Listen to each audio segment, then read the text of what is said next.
Good morning, everybody. Ben and Woods, 97.3 The Fan. Happy. You may be surprised to hear that. I am happy to be here today. I am Woodsy. Oh, is that? As usual. Wow, that's porno on there. Turn it down. Okay. As you introduce everyone, I can't help but laugh. I'm looking at us on our YouTube stream. We did not coordinate Oh, this. my God. No! We don't. No! We are all in solid plain black T-shirts as though we're mourning. We are in some sort of my God Monday morning period for the Padres season. I didn't notice. I didn't either. Swear to God, I didn't notice. Until Polly called up the YouTube stream. Oh, my God. This is embarrassing. This is embarrassing.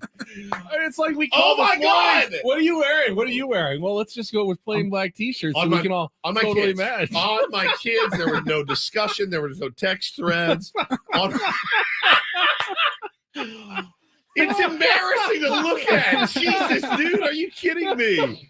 Oh, no. We can start our own catering company. Welcome to the Ben and Woods Funeral Home. How can we help you? I was going to say, how can we take your order? How can we help you? Holy crap, you guys. This is unreal. Attentive but understated service from the Ben and Woods crew. You won't even notice they're there. They'll just be there to fulfill your every need. Why? Why did we do this? No. Yours looks brand new out of the package, is it?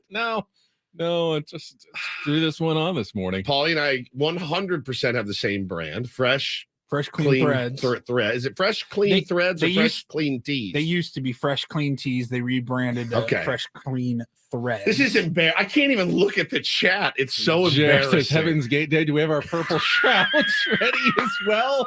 This is terrible. I just pulled up a sample funeral reading. I'd just like to start by welcome everyone. Yes. Thank you all for being here today as we share in this service of love for our beloved San Diego Padres 2023 season. For those of us who knew the San Diego Padres 2023 season, we will never forget the way they made us feel. They had that warm, welcoming smile that radiated peace and comfort and said, I accept and love you. They didn't. For who you are. They never did. This would be one of those funerals where it would be like, hey, if it was for the Padres, you'd be like, this guy was terrible. Not a great guy. I'm glad he's gone. Just a massive disappointment every day. It wasn't even that he was just a disappointment. Like, he literally would just kick me in the nuts and run away. And he made his money. He made his money every day. And but he took mine and took my heart, took my soul. So I'm glad he's dead. F him. And let's all go to the reception and get hammered. That would be the thing for the Padres this year. But we'll get into all of that. But the three black shirts is incredible. I mean, it just something in the universe reached down. Your and wife said, Hannah says you guys look like you work at Mac. Yeah, I've been there before. Get my studio fix NW35 for television. If we're working at powder, we're working at Mac is in desperate need of help. Trouble. Good Lord. I know hiring's tough right now. Jeez, man. This is terrible. This is terrible. It's embarrassing. I can't believe this. It's one thing if two of us do it. It's another thing if all three of us are in all black on my kids. This was not planned. Oh, my God. That is good. Speaking of kids, I'm Woodsy, by the way. That's Paul Reindl. He's our executive producer. Good morning, Paulie. It's great to see you. I wish it was under better circumstances. Yeah, for sure. And then to my left, your friendly your friendly radio. What? Your friendly neighborhood broadcaster, Ben Higgins. Hi, Ben. Hey, good morning. Good morning. Good morning. That was probably the best 5 minutes of the show right there. First 5 minutes. You're not kidding. It's going to be tough to top. I'm currently trying to teach my 5-year-old to read. It is perhaps it's my day consists of going from an awful Padres baseball game that took my soul out and stepped all over it into a bedroom with my 5-year-old and learning how to read. And there's these little books and we're going through them. And it's so hard, but it's also so fulfilling when they get a word, but then the word like, and that they've read already 70 times. They look at it, he's like, Andy?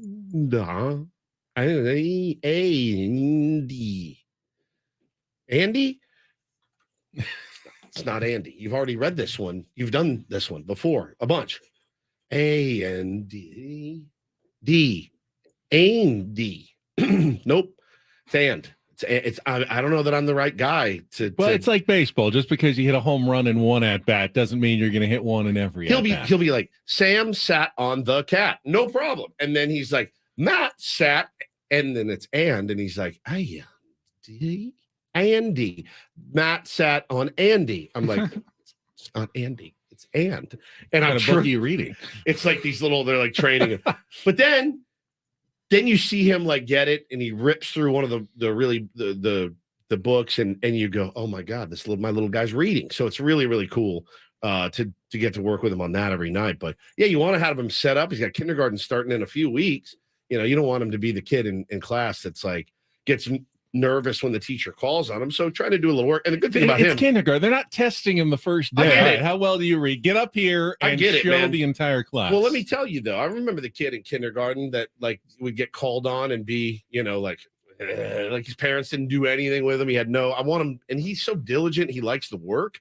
So he puts in the work, which is really great. So I'm not too worried about Bo as a student. I'm really not, because he really will put in the work. And I'm not too worried about you and Hannah's parents. Well, you will do more than enough to have him ready to succeed at school. The good thing is he asks me, Dad, can we go work on reading? I'm like, yes, yes. So he's got that in. So I'm doing that. That's kind of a cool the proficiency will come. It's the love that sometimes is hardest to instill, wanting to do it. Yeah. Sounds like you're already well on that path. Yeah, he's got that down. So that's been an interesting thing we've been doing every night. And, you want your kids to excel and stuff. So it's been a really fun, but also, albeit very challenging part of my days. David says in the chat, all I need is some glasses. There we go. To really match. You take off your hat, put and your then on. Let's put your glasses on. Now, Paul, take off your hat. Take off the hat. All righty. There we go. How we doing? Take your hat. Yeah, there we go. Even us out a little bit. There we go. Yeah. All right. Look at us. Twins, triplets. We're now the triplets. Shall we just do everyday color coordinates? Wear the same tea color each day of the week. Wednesdays we wear pink. That'll be our thing as a show now. We'll be like in sync, just always in matching outfits and stuff. How was everyone's weekend? Did you guys do anything exciting? Avoided the heat. Avoided the heat. That's not super exciting. To be honest, I had a crap sack of a weekend. A crap sack. It was awful. People say that? People say crap. I don't sack. know. I just may have made that up. I like that. Let's see. I played my worst round of golf of the year on Saturday morning. Okay. Then watched the Padres implode in the first game of a doubleheader. That was fun. I had to go to work and fill in because Steve, my other guy, was off. So I had to work all Saturday night, which I don't usually have to do, while watching the Padres just fall apart in the second game of the doubleheader. Yesterday morning, I did sleep in a little bit, and that was nice. And then I went back to work and watched the Padres, waited through a rain delay, then watched the Padres agonizingly lose again. It really wasn't a weekend at all, actually. I'm actually happy that Monday morning has arrived to end the weekend and join my two identically dressed co-hosts. Yesterday hurt more, I think. Oh, yesterday was just because horrific. I mean, Saturday sucked. Yeah, Saturday really sucked. It's a long crap day. But Sunday, I'm like, all right, game starts at 10 o'clock, whatever, 10:30. Yeah, be done by 1. Out of here by 1 o'clock. Enjoy the rest of my Sunday. Nope. 3-hour rain delay. Like, ended up going till what, 5 o'clock at night, 4 o'clock? Like, it's terrible. I just wanted it to be over. We'll get into it. I've got something I was noodling on in my brain all weekend. I think it's going to surprise some people, and it's based on some of the response that I saw over the weekend about the word apathy setting in for fans. And I've got a different take on that. I'll give that to you guys. 6:35, right around Padres wrap. You had me nodding in agreement before the start of the show. That's and I go, rare. Woods, you have nailed it this time. So yeah, I'm looking forward to you sharing that with all the tier ones, because I think I think you're absolutely right in the way that we should all be approaching the rest of this season. Yeah, you did have some good sports. I know you watched some Wimbledon. Oh my God, that was great tennis yesterday. Great golf yesterday. I'm so bummed that I missed Wimbledon. I had way too much going on yesterday morning. I had both kids, and I wanted to see it, but I of course read all about it, and what an incredible. What a sporting event, number one, 5.5 hours long. That match went between Novak Djokovic yeah, and Carlos. It's Alcaraz, kind of like Alcatraz, Alcaraz, 20 years old against 38-year-old Joker, and a 5.5 hour epic battle between them in Wimbledon. And Alcaraz came out victorious, but some of the other kind of parts of the story were fascinating, just fascinating, and really had wished I had time to sit and watch that yesterday because that would have been really, really sweet. I've got a doctor's appointment today, so you guys get me until 9:30. I've got to haul ass up. Paulie, get ready for some golf talk. Oh no, we got Sammy at 9:30, so we're fine. We'll talk with in-season Sammy when you're gone. Look at this. I have to fill this out at some point during all of that paperwork. Yes, and I'm like, you're having your liver removed? No, this is for my hands. I'm trying to get to the bottom of where the pain in my hands is coming from. Good. And so they sent me that and said, fill it out. And I'm like, it's 2023. We're still doing that. We're doing the thing where I have to fill this out before I go. Like, isn't it your job to ask me these questions and write them down? That's kind of how I feel about it. And then they're going to hit me with a deductible. I don't know what it is. I have no idea how much this is going to cost or anything, but I got to get to the bottom of it so I can get back to doing some of the things I enjoy doing, like, holding my children and playing the guitar and playing golf and stuff like that. So I'll be filling that out during the course of the show. And then, I'm going to split at 9:30 when you guys have Sammy on. Nothing against Sammy. Sammy, by the way, how about a huge shout out to that guy for his work this week? Doubleheader and a 3-hour rain delay all in the same weekend. Gnarly, man. That's called pre and post game show host nightmare weekend. Texted a little bit with Jesse Agler the other day after the Saturday deal. He goes, he said it wasn't the best day I've ever had in the big leagues. So Jesse ticked me off yesterday. Did he? Actually, yeah, he did. Jesse said something that actually made me kind of upset. What did he say?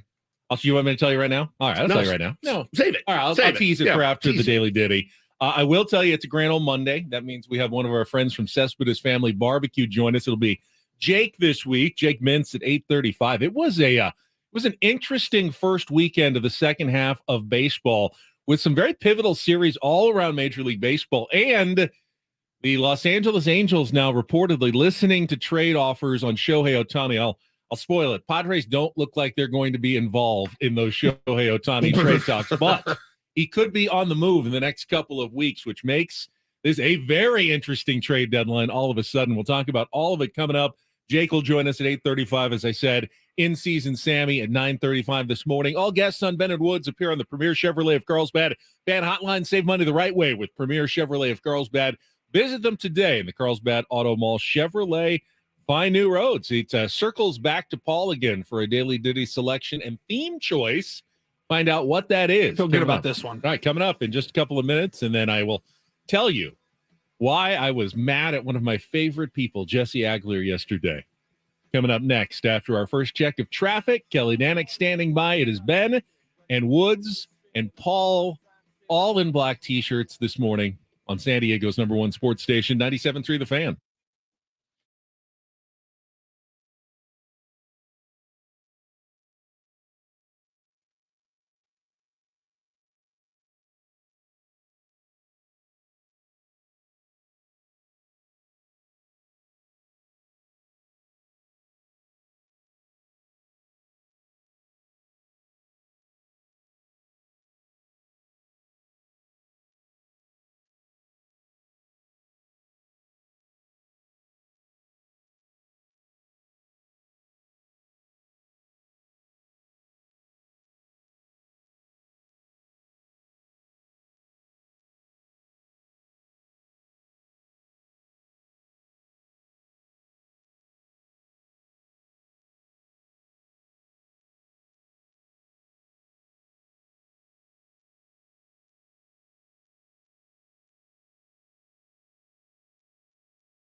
All right, Fly By Night, Rush. What could Polly's theme be? Fly by night away from here. Vacations. Songs from Paul Rudd movies. Yes, that could be one. Could be. Oh, that'd be good. Vacations. Wasn't where I was going. I love this song. Songs with Fly in the title. Oh, That's yeah. more of a Take on Woods theme. It is. That's true. Where are the Padres off to? Canada. Oh, Canadian band. Canadian And an bands? artist Smart. from Canada. Very smart. I like that. Got a noggin That's on it. him over there. I like that. Canadian bands. A lot of good choices. Really excited to see what that Blue Jays offense is going to do against this bullpen. Real excited. Haven't they won like 9 in a row or Yeah, something? those guys can mash. It's going to be really Kind of cool. sick of heading into a series. Hey, this team's won 8 in a row. Doesn't or matter. 12 I mean, of their last 13. It's so much evidence built up this year that it really doesn't matter who we're playing and when. Usually not. The Mets were red hot Yeah. going into the series. Padres took 2 of 3 going into the break. We have been the team that teams get hot against, which has been really cool this year. That's been a really fun little aside, being a Padre fan this year. So that's been awesome. So here's why I was kind of ticked off at our friend Jesse Agler yesterday. I was listening on my drive into work, and they have their question of the day that listeners submit a question to Dave Marcus, the producer of Padres broadcasts, and then he picks one, and Tony and Jesse answer kind of a behind-the-scenes, usually question of the day during the Padres broadcast. And the question yesterday was, what do teams and players and coaches and broadcasters and everybody do when there's a long rain delay? That's a good question. Like, hey, okay, you had 3 hours to kill unexpectedly yesterday. And Tony had a really good answer about being a player and how difficult it really is to, think you're gearing up for a 10:35 start. And then all of a sudden, you can't just shut it down completely because you still have a game, but you don't know when it's going to start. Your routine gets completely thrown out of whack, and you got to kind of stay sort of locked in, but you don't want to spend all your energy. And it's a real challenge. And he said, especially when he was a young player, that was really tough. And then they started talking about what do broadcasters do. And he said, that's not as big of a deal. Just sit around, shoot the breeze. And Tony had a great answer. He said, usually we eat out of boredom. Yeah. And they have, spread up there in the media press box. And they talked about how good the spread is in Philly, one of the best in the league. I've never been to Citizens Bank Park. And Tony Gwynn goes, and what they're famous for is they have this whole little ice cream room for the media where you go in and they have this great ice cream. He said yesterday's flavor of the day was salted caramel pretzel, and you can make sundaes, and it was outstanding. It's like the highlight of the year for any broadcaster to get to go through Philly, to go through the ice cream room. What a great treat. And here's what ticked me off. Jesse said, I've never tried the ice cream here in Philadelphia. That disciplined, That made you mad. that disciplined little broadcaster. I mean, every time he's been there, dozen times? Oh, yeah. Easily. Dozen times. They go there every single year to Philadelphia, maybe outside of the pandemic year. Not once did you cave to the temptation of the ice cream bar that is supposedly amazing and readily available.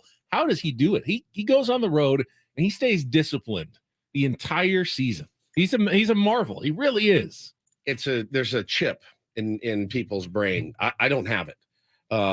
There's a couple of things. I was talking to my wife about it the other day. The only things in my life I've been disciplined about, maybe ever, is trying to get rest for this show, right? I'm disciplined about this show. I cannot, if you heard this show on Thursday, I was out till 11, woke up, it was not good. One of my worst days I think I've ever had on the air. And I wasn't hungover or anything, but being disciplined about this radio program, I'm good at it. And I have good discipline at it, and I stick to it.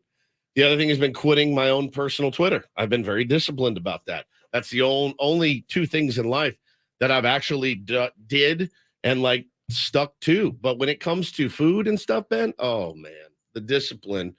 My wife put out a tweet over the weekend that she showed me some of the responses to. Asking what I wanted for my birthday, which is Wednesday, by the way. And somebody said, I'm going to get Woodsy a knife so he can cut a breakfast burrito in half. I go, buddy, you can cut it into 12. I'm still going to eat all of it. It's not the cutting it's the not eating the rest of it.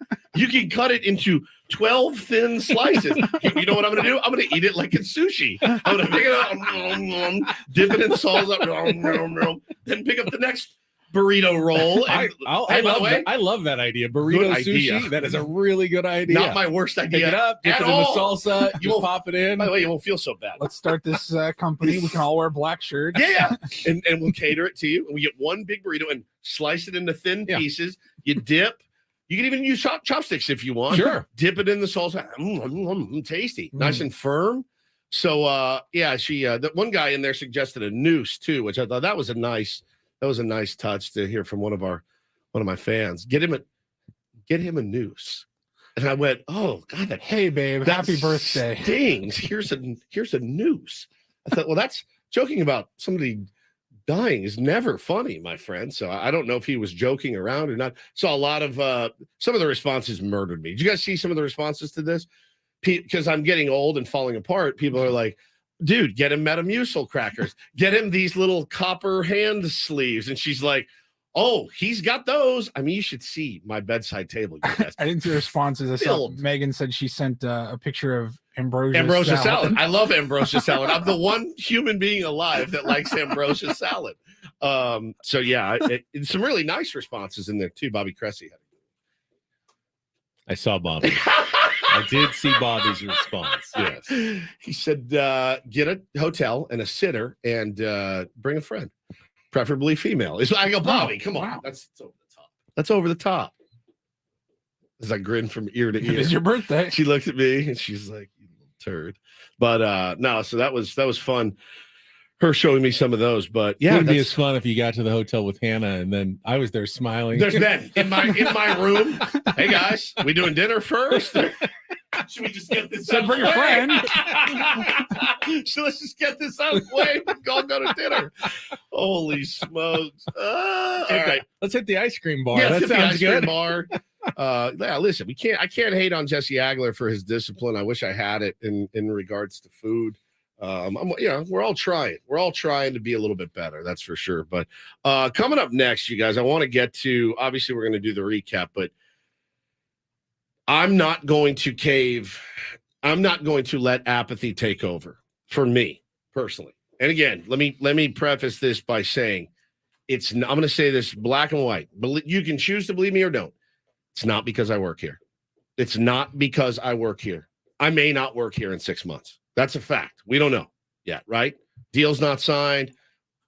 I'm not doing this because I work Fair here. enough. But I'm not going to let apathy all the take tier over. And I'll ones, tell you why. To all the tier 1 Padres fans, you do you the rest of the season. 100%. I mean, we'd love it if you keep listening to our show, but you do you when it comes to how you want to fan the rest of the season. But I think Woods is going to nail it 100%. And if you're like me, you're going to be nodding in agreement with what he has to say coming up. Also talk about a game that got my hopes up for just me too, man. Just a second or two. Just for the briefest of glimpses, I thought maybe something possible here for this team. And then like usual, they pull the rug out from under us at the end. It might be my fault because as I was preparing dinner to cook for the family, you know what I told Hannah? I go, if we win this one, this is one to build on. It's the kiss of death. It's the kiss of death. I have the same feeling. Yeah, it's kiss of death. We'll talk about it coming up next with our Padres recap. It's Ben and Woods on San Diego's #1 sports station, 97.3 The Fan.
And I tweeted after the Padres fell behind 5-3 yesterday, going into the 7th inning.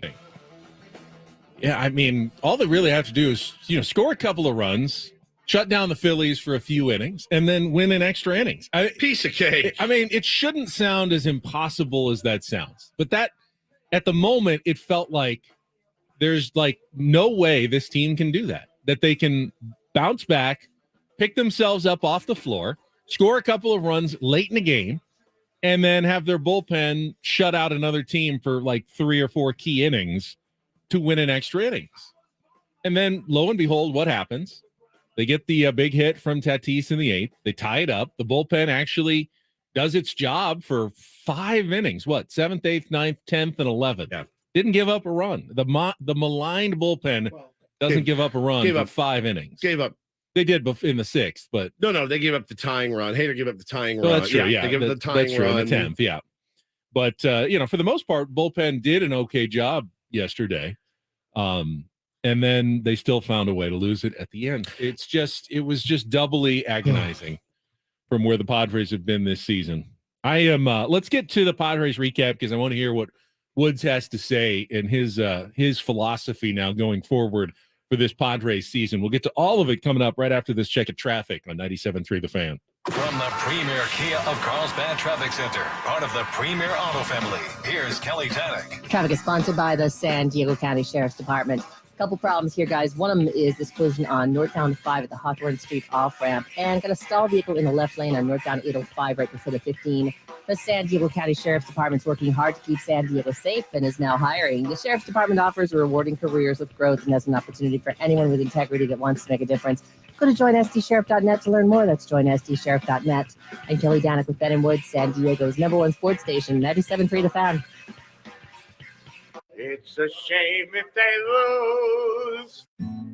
You can visit Pity City, but you can't live there. Oh, it's been a great day today. Can't wait for more. Hey guys, it's Woodsy live from the Crapper again.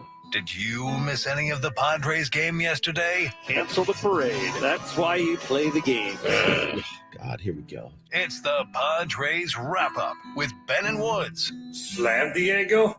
More like fail Diego. Presented by Hamul Casino. With thrilling slots and tables and all the best rewards, Hamul Casino has all the fun you're looking for. Hamul Casino, fun above all else. On 97.3 The Fan. I just felt the way that the roster is built, they would have to outscore their opponents to win. Here's the 2-2 to Kim, and that's it in the air, deep down the left field line. Schwarber back towards the corner. He looks up. It's going to go. A leadoff home run for Ha-Sung Kim. And the Padres jump in front 1-0. That's the Pods' 4th leadoff home run this year and the 2nd for Kim. Here's the 0-1. Bogart sends it in the air to deep left field. Schwarber back again. At the wall again. Looking up again. Gonna go again. Padres with another home run. They have played long ball here this weekend in Philadelphia. Xander Bogaerts' 11th of the season doubles the lead. It's 2-0 here in the 4th. Bogey goes big fly. 2-2 to Grisham, and Trent swings, hits it in the air to left field, deep enough to get the run home, maybe more. Schwarber turns around, bangs off the wall. Another extra base hit. Carpenter going to score. Grisham in his second with his second double of the day. And the Padres lead it 3-0. 2-2 to Schwarber. And he hits it high and deep to right field. That one's going to go.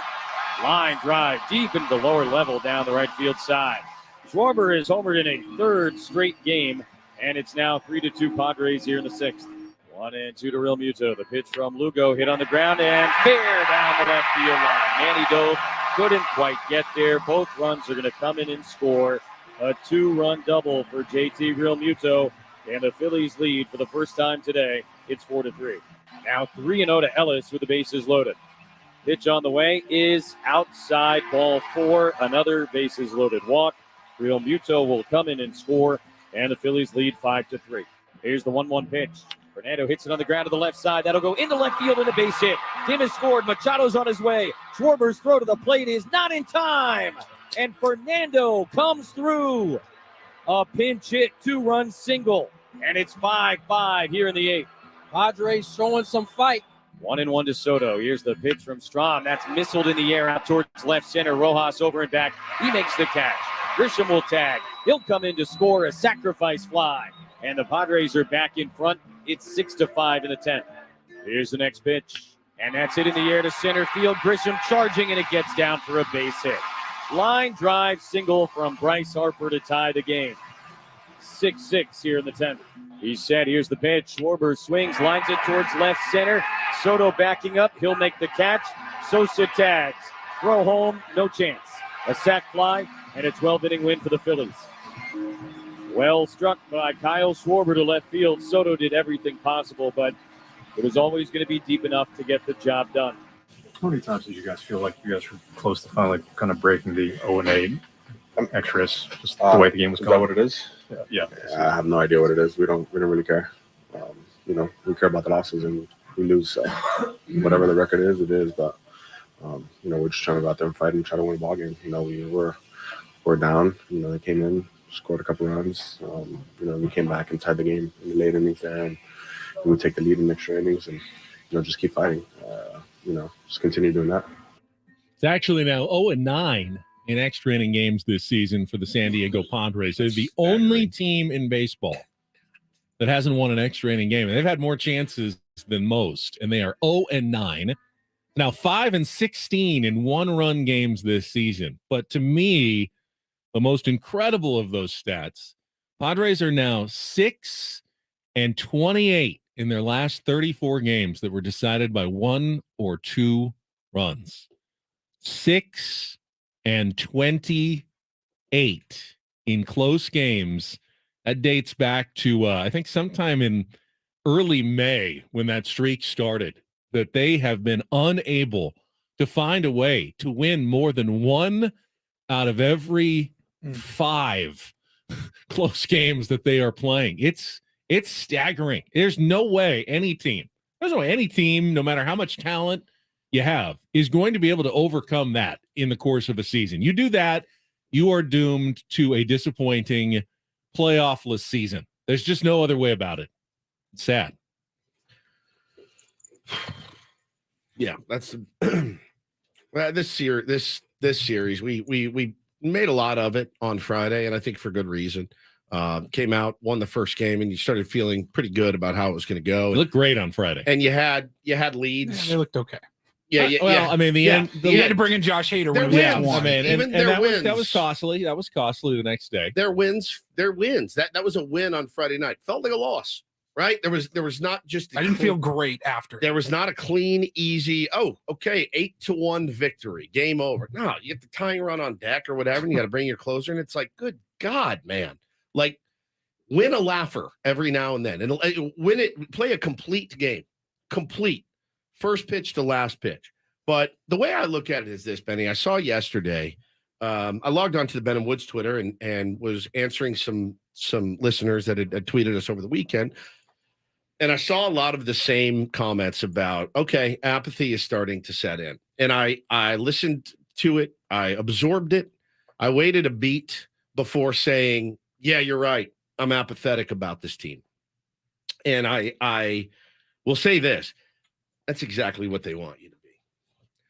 They want you to be apathetic because this has been a massive disappointment, a massive, massive disappointment. This has been one of the most disappointing baseball seasons I can remember. Certainly the most disappointing baseball season since I've been here. And 2021 was pretty rough. Was just reading back on some of the numbers of 2021. You remember we were well in it. We were well in it up until September. And then in September, Ben, we went 7-21. And we watched this team quit. We watched them just throw in the towel. Not our opinion either. No, confirmed by the players inside the clubhouse. Yeah, absolutely. We quit. We kind of quit. We kind of quit on it. 7-21, outscored by their opponents by 53 runs. They were eliminated from the postseason with 7 games left to play, more than a week left in the regular season. Cost Jace Tingler his job. And I thought to myself, oh, you guys would like that, wouldn't you? You'd like it if people stopped caring and stopped screaming at you and stopped, caring about your poor play. And I thought to myself, I can't see that again. And we can't hear that again. There were a lot of injuries that year, a ton. No excuse. I mean, That's when you need to have depth so that you don't have to go get Ross Detweiler and Vince Velasquez to throw meaningful starts in September. Jake Arrieta, who they weren't good and they weren't effective at all. And I think they'd love nothing more than for people to be apathetic. It excuses a little bit of what I think is going to happen if this team continues to fall. I mean, they've already sold the majority of the tickets for the rest of this season. Oh, yeah, they're good. They're good in that regard. But I'm going to be watching this team like a hawk. I'm going to be watching them like a hawk, and I better not see what I saw in 2021. Just we don't care. We're not taking an extra bag here. Not getting dirty on that one. Not going to pick that ball. Not going to dive for that ball. We saw it, man. We saw it. A lot of Hosmer. Manny had said, he's like, yeah, we were breaking down, and we just quit. And I can't see that again. I'm not going to see that again. You better not do that again. You can't do that to the city again. Who, by the way, bought every season ticket available, 39 sellouts, 41,000 deep at Petco every single night, Monday, Tuesday, Wednesday. It doesn't matter who you're playing. You better not quit. You may not make it, but you better not quit, dude. You better not quit on this team. This was what had me nodding this morning before the show when Woods told me this, because you are absolutely right.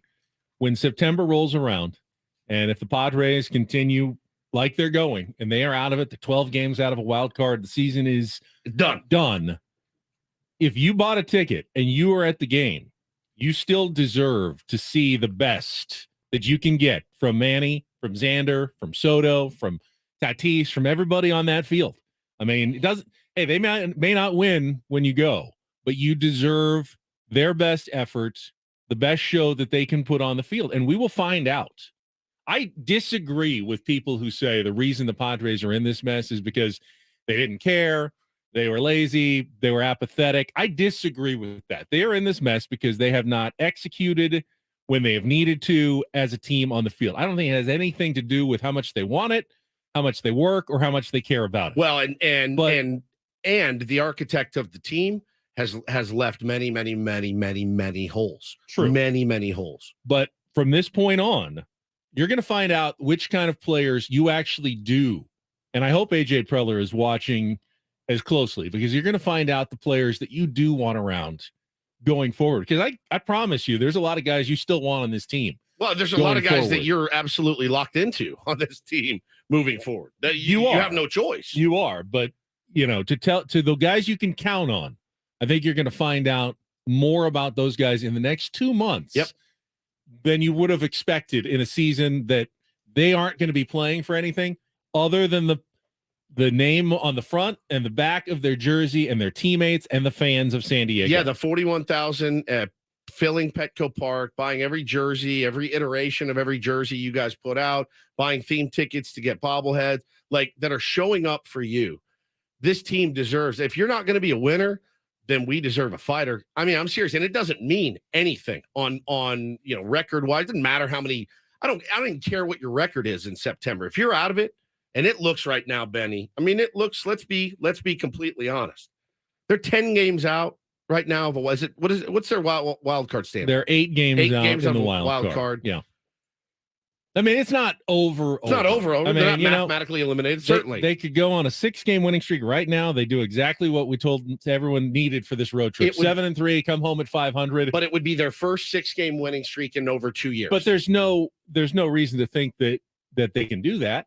They'd have to do something that they haven't, double their longest winning streak of the season. They'd have to overcome. They'd have to win a start without one of their better starting pitchers. At some point, they're either going to have another Weathers day or a Waldron day or a bullpen day coming up on this road trip, because it doesn't look like Walker's coming back.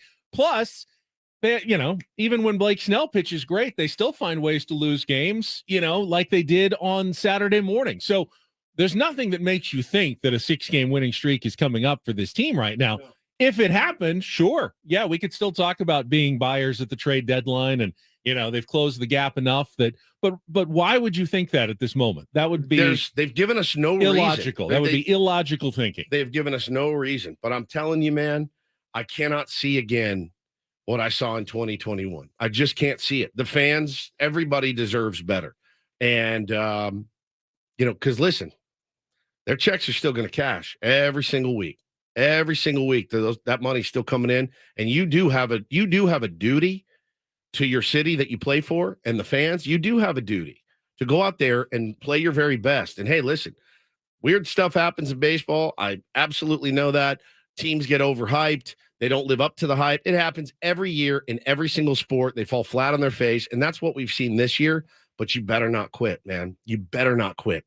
You better not. Now, if they are out of it and, the powers that be decide we need to sit some guys for their health and not play everybody, I'll understand that. You want to save some arms, all of a sudden a little soreness in the elbow. There's no reason for a guy to pitch through that at the end of the season if you're not going anywhere. And if that's the case and they go with the guy who's probably not as qualified to be up there, that may happen in a lost season. Well, but that doesn't mean that they shouldn't be putting in the effort. When you're on that diamond, you owe the fans the maximum effort. Absolutely. The Padres also can be smart and judicious in their use of players and get guys off their feet a little bit more if that's the case in September. But doesn't matter who's out there. They owe these fans the best that they can give the rest of the season. And let's be perfectly clear. September is still a ways away. All right. You got the rest of July and you got the rest of August, but you do have a trade deadline coming up pretty soon. And it's going to be on you, the players, to either right this ship starting tomorrow in Toronto or limp back here, with what do they got? 6 games left. Limp back here after winning 2 games, maybe 3 games max. And then it's time to say goodbye. You got to say goodbye to some of the guys in your clubhouse. And it's nobody's fault but yours. And it'll be a punch in the stomach when that happens. Yep. When Blake Snell and Josh Hader get traded, as they should be, if you're going nowhere. And you're going to have to take that punch, and you're going to have to keep going out there and fighting every single day, knowing the reason they're gone. It's not because of AJ or management or Peter Seidler or the fans or the media or anyone else. It's because of you guys that you didn't get the job done. Right. You forced them to make what was the only smart move available, and that would be trading away free agents to be and starting to retool for next year. That's on the player. I mean, and I'm not sitting in here saying I don't want to see them rip off 6 in a row. I absolutely do. I think that'd be fantastic, and it would make it interesting. But, man, if it doesn't go your way, you better not throw in the towel. You better not throw in the towel. We've already seen it. We've lived through it as a fan base. We don't want to see it again. And the fans of this city do not deserve that. The people, the little kids that go pack Petco Park, they don't deserve it, man. Good stuff, Woods. I got into it with a few people on Twitter about the decision to pitch to Bryce Harper. How is that a discussion? I know there's people out there who are questioning Bob Melvin and that decision yesterday. Let's get into that. We'll play a little Take on Woods, all coming up next. Hour number 2 of Ben and Woods on the way.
I always feel like I need to preface these discussions when we look back at other decisions that could have been made over the course of a Padres game. Welcome back. It's Ben and Woods, Monday morning, 7 a.m. on 97.3 The Fan.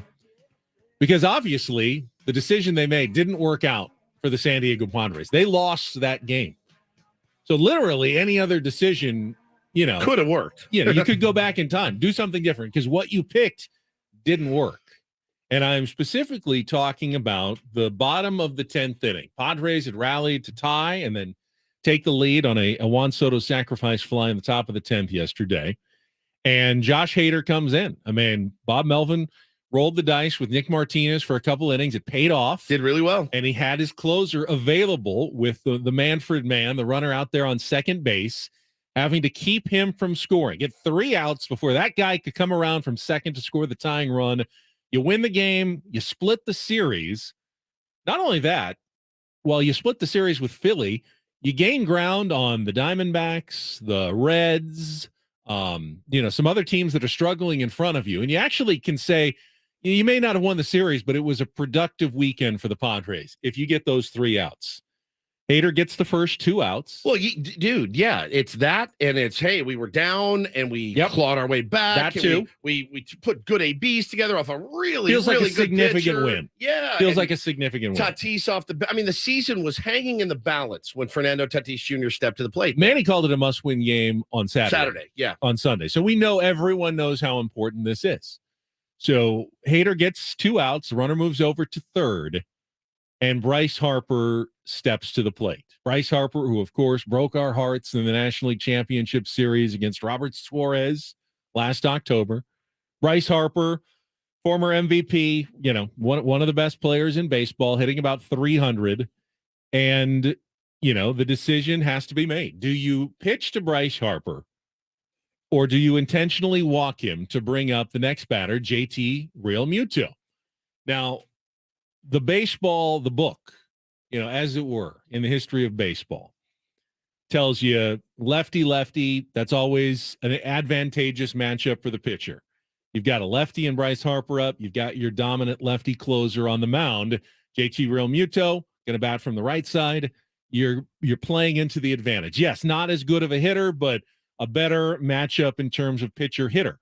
You also, the book tells you, don't put the winning run on base freely, automatically. Correct. If you don't have to. Correct. Because if Bryce Harper goes out there, all of a sudden, a double probably wins the game. Not probably. A double wins the game. Bryce Harper's a good runner. He'll be moving on the, moving on the pitch, moving on contact with 2 outs. Very good chance a double ends the game instead of needing a home run there, a single ties it. So the Padres decide to pitch to Bryce Harper, and of course, you know what happened next. A single to center field, dropped in front. It was hard hit. It was, Bryce Harper did it again. Yep. Wasn't a great pitch. It was up by Hader, not his best offering. It was on the outside part of the plate, but we know Bryce Harper can hit that. And it was a bad pitch. I still think it was the right decision, though, to go after Bryce Harper there, try to end the game, and not freely put the winning run on first base in the bottom of the 10th inning. I mean, things are going so bad. I guess I'm not surprised people were complaining about that. But, that's the matchup we all wanted back in October of last year, the Hader against Bryce Harper. And man, I listen, that was a heavyweight battle, right? That's exactly what I told my wife. This is 2 heavyweights right here. This is great. This is what baseball is all about. You're going to win some, you're going to lose some. Lose some. Out of 10 of those opportunities, Hader does get Harper a few times. Yeah, but I do Bryce not. Harper's a really good player. I do not put the winning run on base freely. I don't. Because then if Real Muto hits that ball in the gap somewhere and the game's over, what did you do? Here, it's yours. Take it. Take it if you want. I thought it was a no-brainer. I don't know why it's an issue. I understand. I know why it's an issue because this season is spiraling down the toilet. I get that, but I have no problem with that move. None whatsoever. And now in hindsight, if you told me Bryce Harper's about to get a hit and tie the game, sure, I'd say go ahead and walk him because, it's easy when you already know the outcome. Well, if you were going to walk somebody after it's already happened, if you were going to walk somebody in that game, I would have put Kyle Schwarber on. that's one. So we need a contestant for Take on Woods because I want to get to the second part of that. 833-288-0973. We're still qualifying listeners for concert tickets, trips to Las Vegas, Our musical trivia game is coming up in about 4 minutes. So call now, 833-288-0973. The same suggestion was made in the 12th inning when the Padres did not score, and then in the bottom of the inning, the Phillies bunted the runner over to third. So 1 out, runner at third, and Schwarber is coming to the plate. Absolutely red-hot hitter who has torched the Padres multiple times, 3 home runs in 2 games. He's hot. And I saw it suggested they should walk Schwarber here to set up the double play. Yeah, that was I put it in the in our group thread. I said, you want to walk a guy, I'd start with this one. But I think that ignores the fact that Trey Turner is the next batter. Yeah. There's may not be a harder batter to double up in the league than Trey Turner. You can't even play depth. I mean, it's hard enough on a routine grounder to get him at first base when you're not throwing to second base. You got first and second, then it's first and third. Sorry, yeah. And then you could walk Trey Turner too to set up a force at home. But guess who's coming up? Bryce Harper is now coming up with the bases loaded and a chance to win the game. I don't know. You needed to score. You need to strike out Kyle Schwarber in that situation. And Kyle Schwarber, as good as he is, he is prone to the strikeout. At that point, you can pitch carefully to Turner. Sure. You can pitch carefully to Harper. That's a good point. You did walk him. Then there's still 2 outs. Bases are loaded. And you take your chances with JT Realmuto there in the bottom of the 12th inning. But you have to, I think in that situation, you absolutely have to pitch to Kyle Schwarber and try to strike him out. That's your best way to make it through and get to the 13th inning. But in that inning, the Phillies were incredibly well set up to win the game. Yeah, and you had your chance. You needed to win it in the 10th. You needed to score more runs. Those were the failings of the Padres. It didn't come as bad as the bullpen has been. I don't blame Tim Hill at the end of the game there. You're not going to stop the Phillies from scoring in that situation. I don't think any bullpen really has much of a chance to stop the Phillies scoring back to back again in the 12th inning with the heart of their lineup coming up, a runner at second. They execute the bunt, get the guy over to third, and they got Schwarber, Turner, and Harper coming up with 1 out. It's pick your poison. What are you going to do in that situation? Good point. No, and like I said, I got it. I wasn't screaming that he needed to walk Schwarber. I just said, hey, all right, if you want to walk somebody, the guy that's locked in, it's beach ball time for him right now. Sammy Levitt with the tweet of the day yesterday. I thought Padres did not have a hit in the 9th, 10th, 11th, or 12th innings. Phillies win it 7-6. Not going to win if you can't hit. You're just not going to win those games if you can't get a knock, Ben. It's too bad because they made some good plays. Gary Sanchez. Oh my God, one of the better plays you'll see. Made an incredible play to gun down a runner at third, keep that game going. They fought tooth and nail, but again, they did not execute when they needed to execute. In a game where they got the big pinch hit from Fernando Tatis Jr. They actually came back. Somehow this season, it's never quite enough for the San Diego Padres. It's never quite enough, and they came up short, and that will be the epitaph of the 2023 San Diego Padres. Your new slogan, we came up short. San Diego, it's not a great slogan. No, it's not. But that to me is it. Padres fever, better than dengue fever. I was thinking about some of these this morning. It's always next year. Always next year. We're the Angels. We're the Angels now. Angels lost a heartbreaker yesterday too. We burnt the cake. We'll try again next season. Yeah. Bring the gold. It's rough. What's a worse shade of yellow? Like a urine mustard yellow. Urine yellow. Urine yellow. Yeah. Urine. Got a contestant? Yeah, we do. Let's get to it. Let's play some Take on Woods.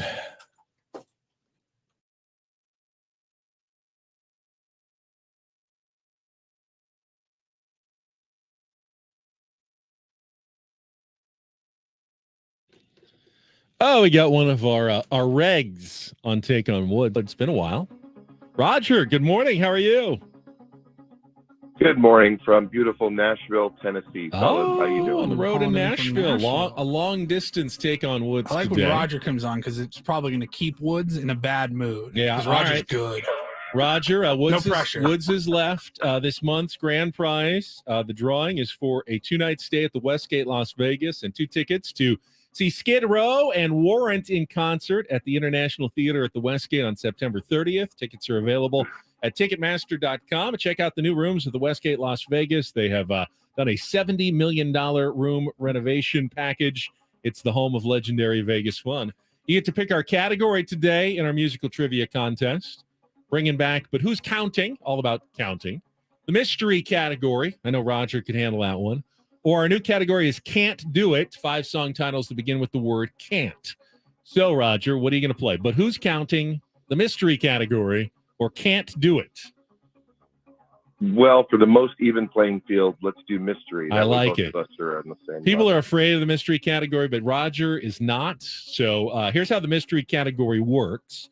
We start with a 2-second song, and then the title of that song determines the theme for the rest of the questions. You'll have 60 seconds to answer as many of the 5 as possible. If you want, you can pass. We'll come back to it. Then Woods comes back in, same questions, and we compare scores at the end. Beat or tie him, qualify for Vegas. You know how it works, so why don't we just play? Roger, you ready? Yeah, let's go. All right, 60 seconds on the clock. It is the mystery category. Your time begins when Paul plays the music. Good luck, Roger. Let's take on Woods.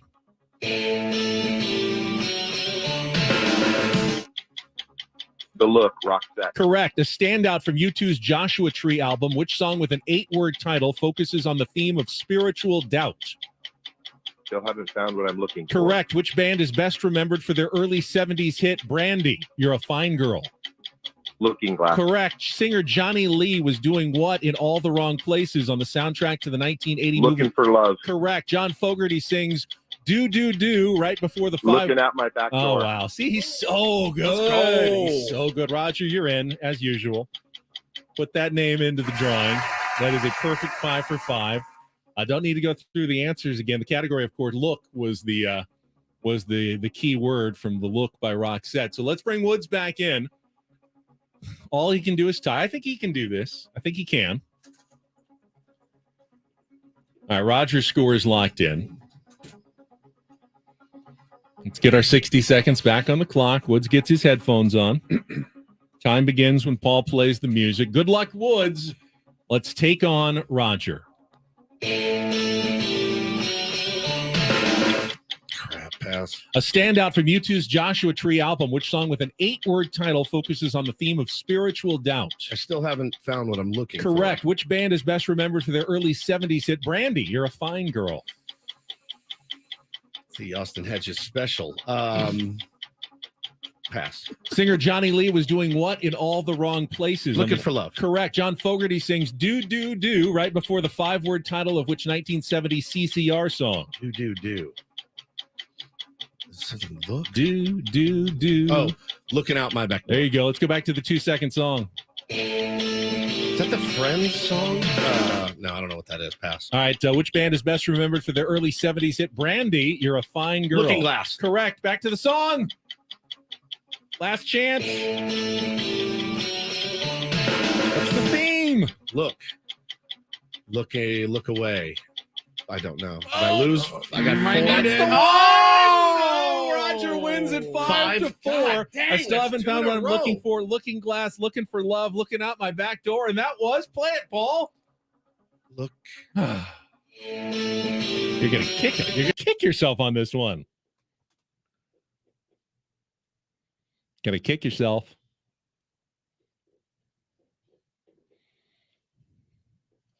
Nothing? What has she got?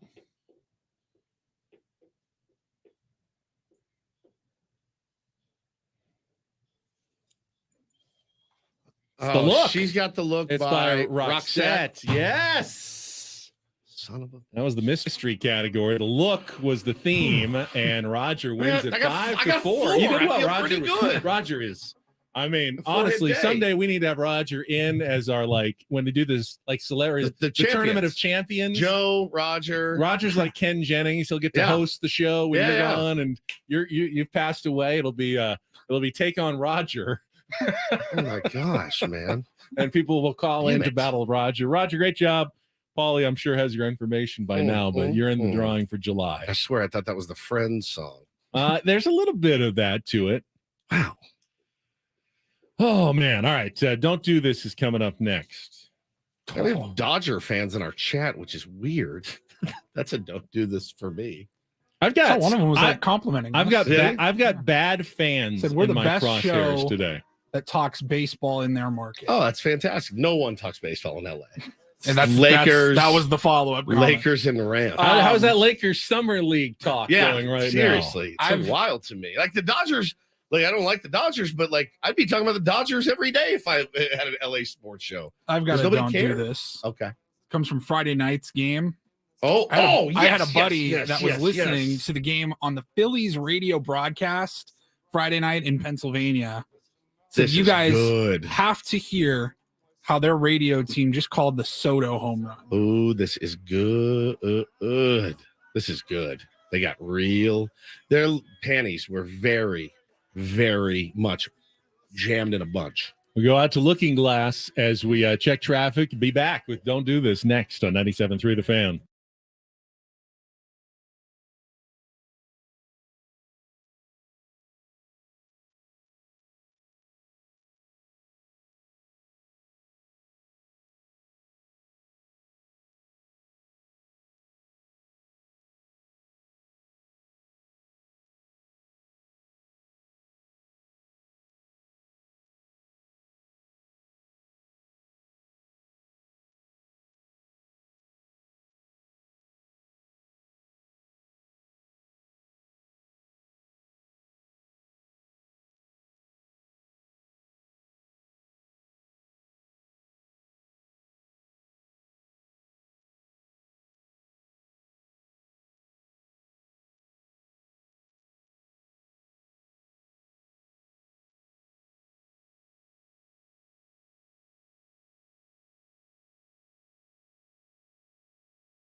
do this. It's time for Don't Do This. What were you thinking? 3 stories from the world of sports that make us all shake our heads. Why? How many times do I have to tell you?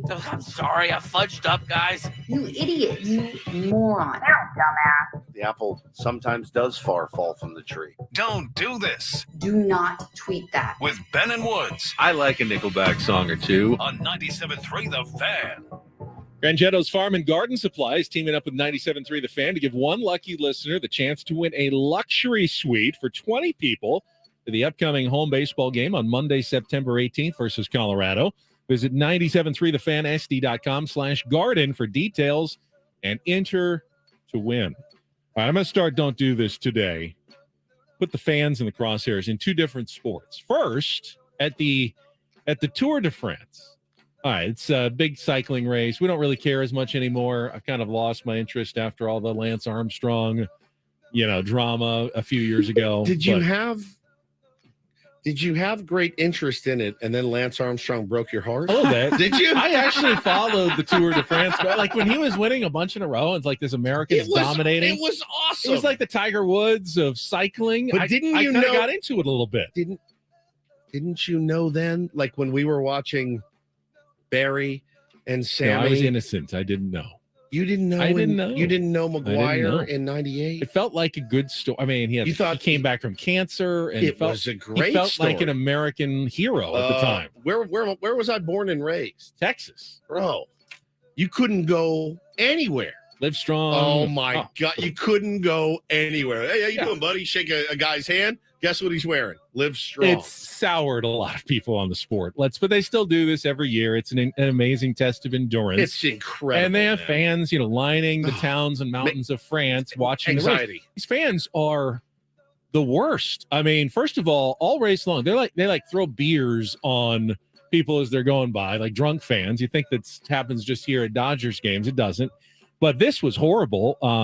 So a fan tries to lean over the side of the road to take a selfie of himself with the riders coming up, doesn't get out of the way in time and causes a massive pileup, a crash that took out about 20 or 30 drivers during the 15th stage of the Tour de France. A guy taking a selfie brought the whole race to a screeching halt over the weekend. So that's bad fan behavior number 1. Bad fan behavior number 2 comes from the American Century Championship. It's the celebrity golf tournament they do every year up in Lake Tahoe. And it was pretty exciting over the weekend. Steph Curry made a hole-in-one on Saturday, which is worth 8 points in the modified Stableford scoring system. So that gave him the lead going into Sunday, but he was trailing going into the last hole. Former tennis player Marty Fish had the lead. What a story he's got. Had the lead on the 18th fairway, on the 18th tee. Steph Curry was, I think, 3 points behind. Marty Fish goes up to hit his tee shot on this par 5. Critical hole. And here's what happens in his backswing.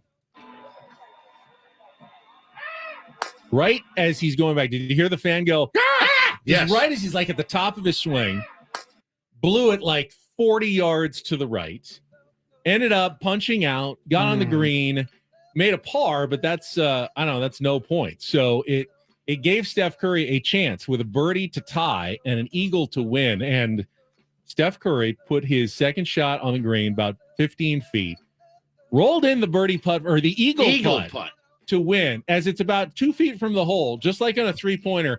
He turns his back to the cup, starts celebrating, running to the cloud. It goes in. Everyone goes absolutely nuts. It's almost unfair. Some guys have all the talent and luck. I mean, not only is he the greatest shooter in NBA history, also a dang good golfer, and he wins the celebrity championship with an eagle and a hole-in-one over the weekend.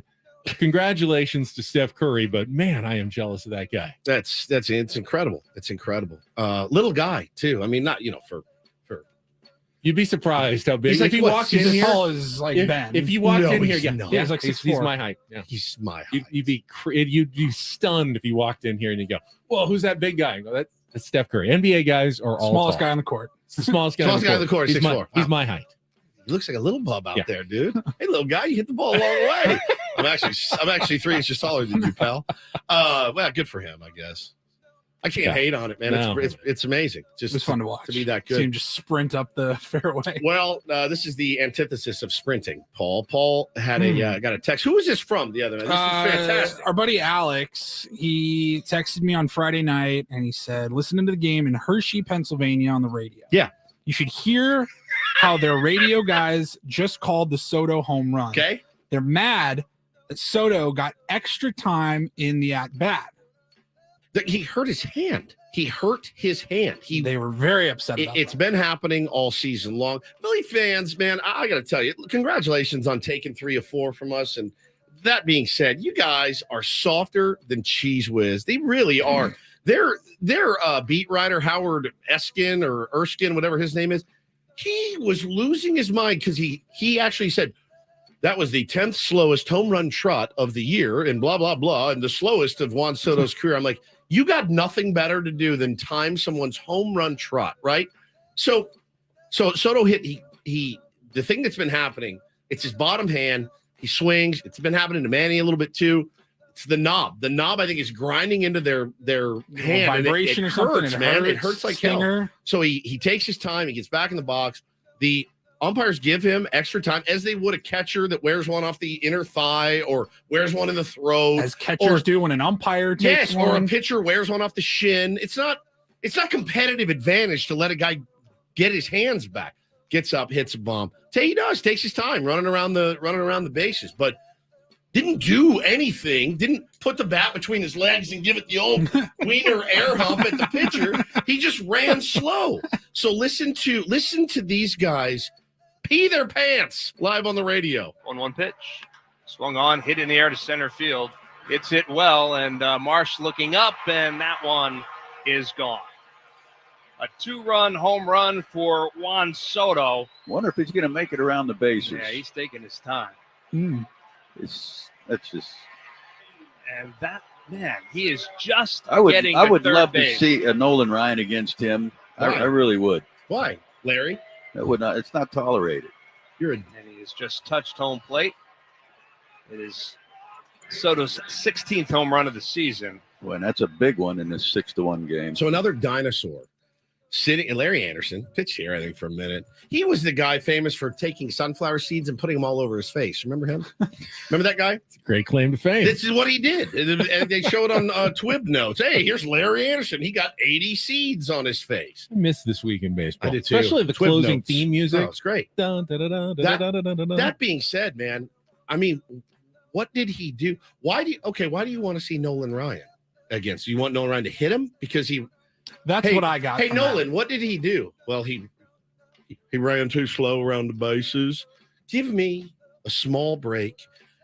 If I were If commissioner, you run too fast, that's also insulting. yeah, exactly. If I was commissioner, I would go around. I'd spend a week with every broadcast team, and I would just sit in a room with them. Be like, here's a scenario. What do you think about this?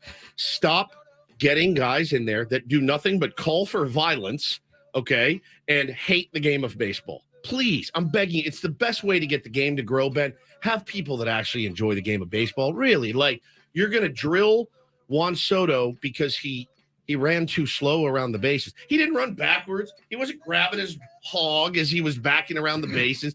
He just He didn't ran Michael Jackson slow. moonwalk or He didn't show anybody up. Like, give me a break with this, dude. I'm so tired of And it's baseball not like announcers. he's a nobody. It's not like, Your rookie, first day of the big rookie, leagues? Dude, no. This Like, is I'm established superstar. I'm so tired of it, dude. Make a better pitch then, clown. God, drives me nuts. Finally, a little do this. DD Mega Doo-Doo. Best thing I saw this weekend, the 5-set epic final of the Wimbledon men's singles competition. History on the line. Novak Djokovic going for his 24th Grand Slam title, 6th Wimbledon in a row, versus the number 1 player in the world, young guy, number 20-year-old Carlos Alcaraz of Spain. Unreal, man. Was such a great match. I didn't watch the beginning because it was a little early, but I got into it and went 5 sets. How many hours did it go? Like 5-hour match. Came down. I mean, Alcaraz won Djokovic won the first set 6-1. Alcaraz 6-1, came back, won the next set in a tiebreak 7-6, then won 6-3. Djokovic pulls himself off the mat to win the 4th set. So it goes to the 5th set. some amazing tennis. I mean, the last game featured greatest lob shot over Djokovic's head I've ever seen. And Alcaraz ends up winning. He's got to be the next face of tennis, the next big thing. 20 years old, his second Grand Slam title. He already won a French Open. As Djokovic and Federer and Nadal all kind of go into the sunset, this guy is going to be carrying the game for the next, hopefully, decade plus. If he stays healthy, he's got a good personality, smiles, seems very popular, athletic, has got all the shots. Really looking forward to seeing what this kid can do in the future. But that was one of the epic matches in tennis history yesterday. Joker was like, what are you gonna do? Like this guy, like he knows. He's been watching Joker his entire life. He knows what Joker's gonna do. Like it's a nice little advantage. But Joker, Joker's got the experience, and what a really cool story. Youngest Wimbledon winner since Boris Becker. Man, I found out yesterday that the British tabloids used to call him Boris Bonker because he liked the ladies so much. Oh, just kind of interesting. Of course, he's gone on to have his legal problems, and I think spent some time in prison, isn't he? Germany. I think he's still there. Did he steal? I'm going to look that up. I got to get to the check in with Boris Becker. Woodsy's Wednesday rabbit hole on Boris Bonker.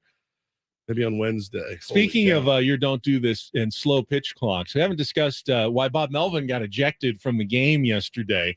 Want to get to that. The rest of the weekend, the doubleheader. Travesty on Saturday. All of that coming up with Ben and Woods on San Diego's #1 sports station, 97.3 The Fan.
Well, guests on Meadow Woods appear on the Premier Chevrolet of Carlsbad fan hotline. Save money the right way with Premier Chevrolet of Carlsbad. Visit them today in the Carlsbad Auto Mall. Chevrolet, find new roads.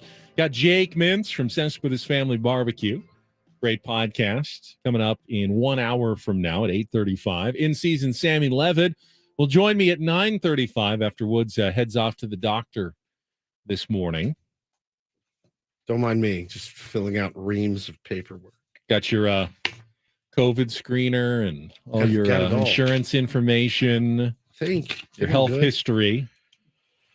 Have you ever been diagnosed with any of these 700 ailments? It's like, I just got pain in my hands. Just figure it out. Can we, please? I'd like to get back to some activities I enjoy. You know, it's tough. We got a big golf. Does it matter that, yes, I broke my toe when I was in elementary school? Yeah, just write that down. It's all in the health history. It's dicey. All there. It's dicey. Also can take some phone calls, 833-288-0973. Want to talk about Bob Melvin's ejection from the game yesterday in the 12th inning. We'll do that after a check of traffic here on 97.3 The Fan. From the Premier Kia of Carlsbad Traffic Center, part of the Premier Auto family, here's Kelly Tannick. Traffic is sponsored by Valvoline Instant Drive-Thru Oil Change. A 15-minute instant drive-through oil change. Got a crash now on eastbound 8 right at the 15. Not showing if lanes are blocked. Several vehicles involved.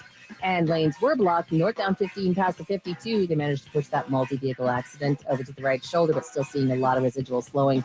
Stop by any of the 30 San Diego Valvoline Instant Drive-Thru Oil Change centers. You don't have to get out of your car. It usually only takes 15 minutes or less. Visit SoCalOilChange.com for discounts and locations nearest you. Valvoline Oil Change centers are open 7 days a week. And Kelly Danik with Ben and Woods, San Diego's #1 sports station, 97.3 The Fan.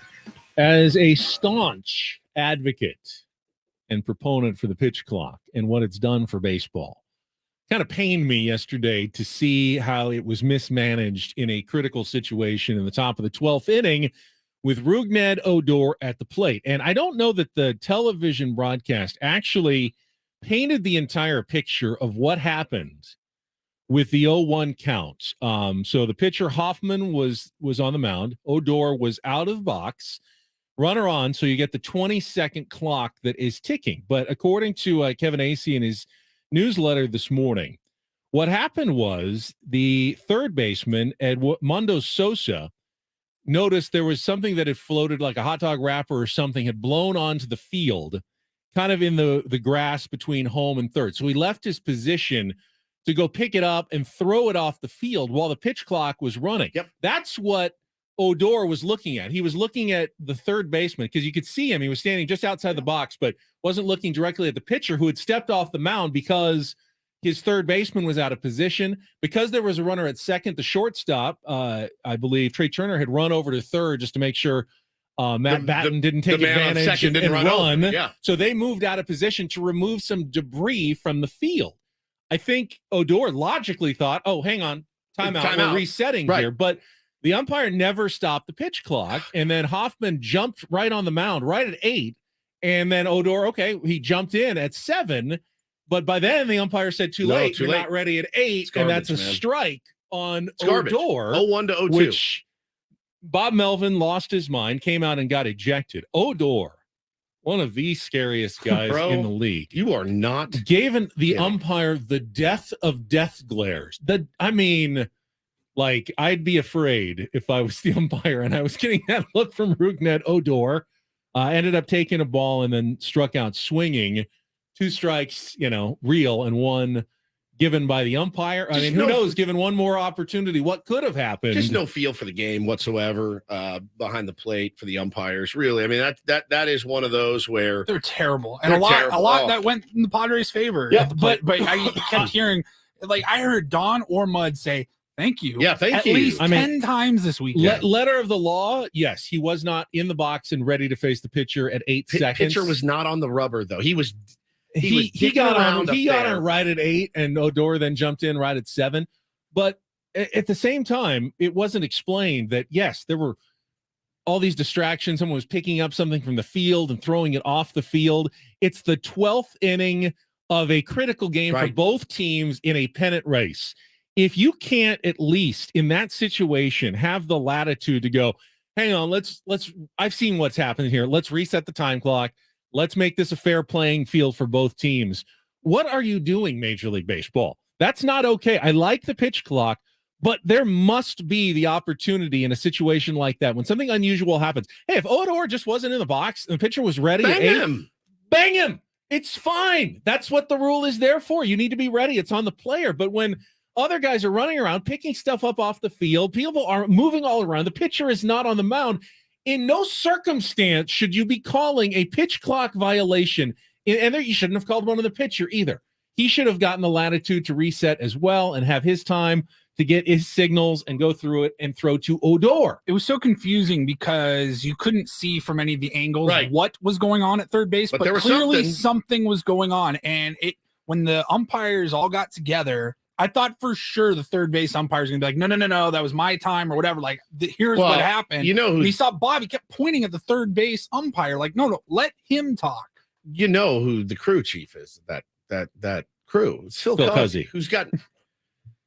Guy's got no business being out there. He's got no idea what's happening. He's terrible. He was terrible behind the plate. He was terrible when he was at first base. He's terrible.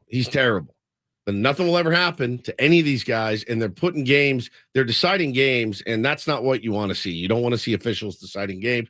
You want to let the players decide the games. Now, Rugi, just all he needed to do there was yank a ball to the right side. Didn't get the job done, but yeah, certainly one strike against him. It changes the tone of the AB. Changes the tone of the game. It's not what you want at all. But look, Bob Melvin wasn't making excuses after the game, but he did talk about the incident after the game was over. There's got to be a little common sense. It's not that easy in a situation like that to just keep your eyes on the pitcher because there's a lot going on. Even him, Odor losing that strike, getting that disadvantage. You guys didn't have a hit in extra innings. It's kind of been a theme in extra innings. It didn't cost us the game. So, we had a run in the first one. We didn't after that. We have to be better at that. That's why our record is the way it is in extra inning games.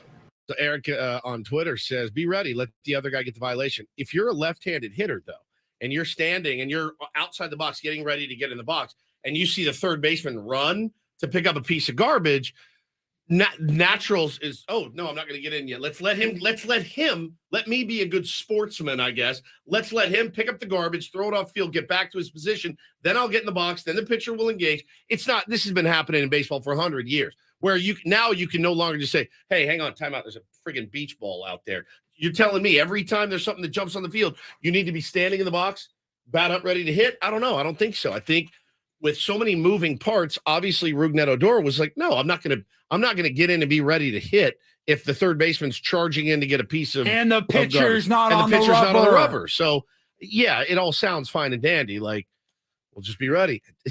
That's not this game. That's not this game at all. That's not this game in the slightest. I agree with Bob. It didn't cost the Padres the game. It didn't, but was it a ridiculous moment and something that Major League Baseball needs to address on the pitch clock? I think it There's got to be some feel to it, man. There's got to be some feel. And by the way, I know you can't fire bad umpires. Angel Hernandez has proven that.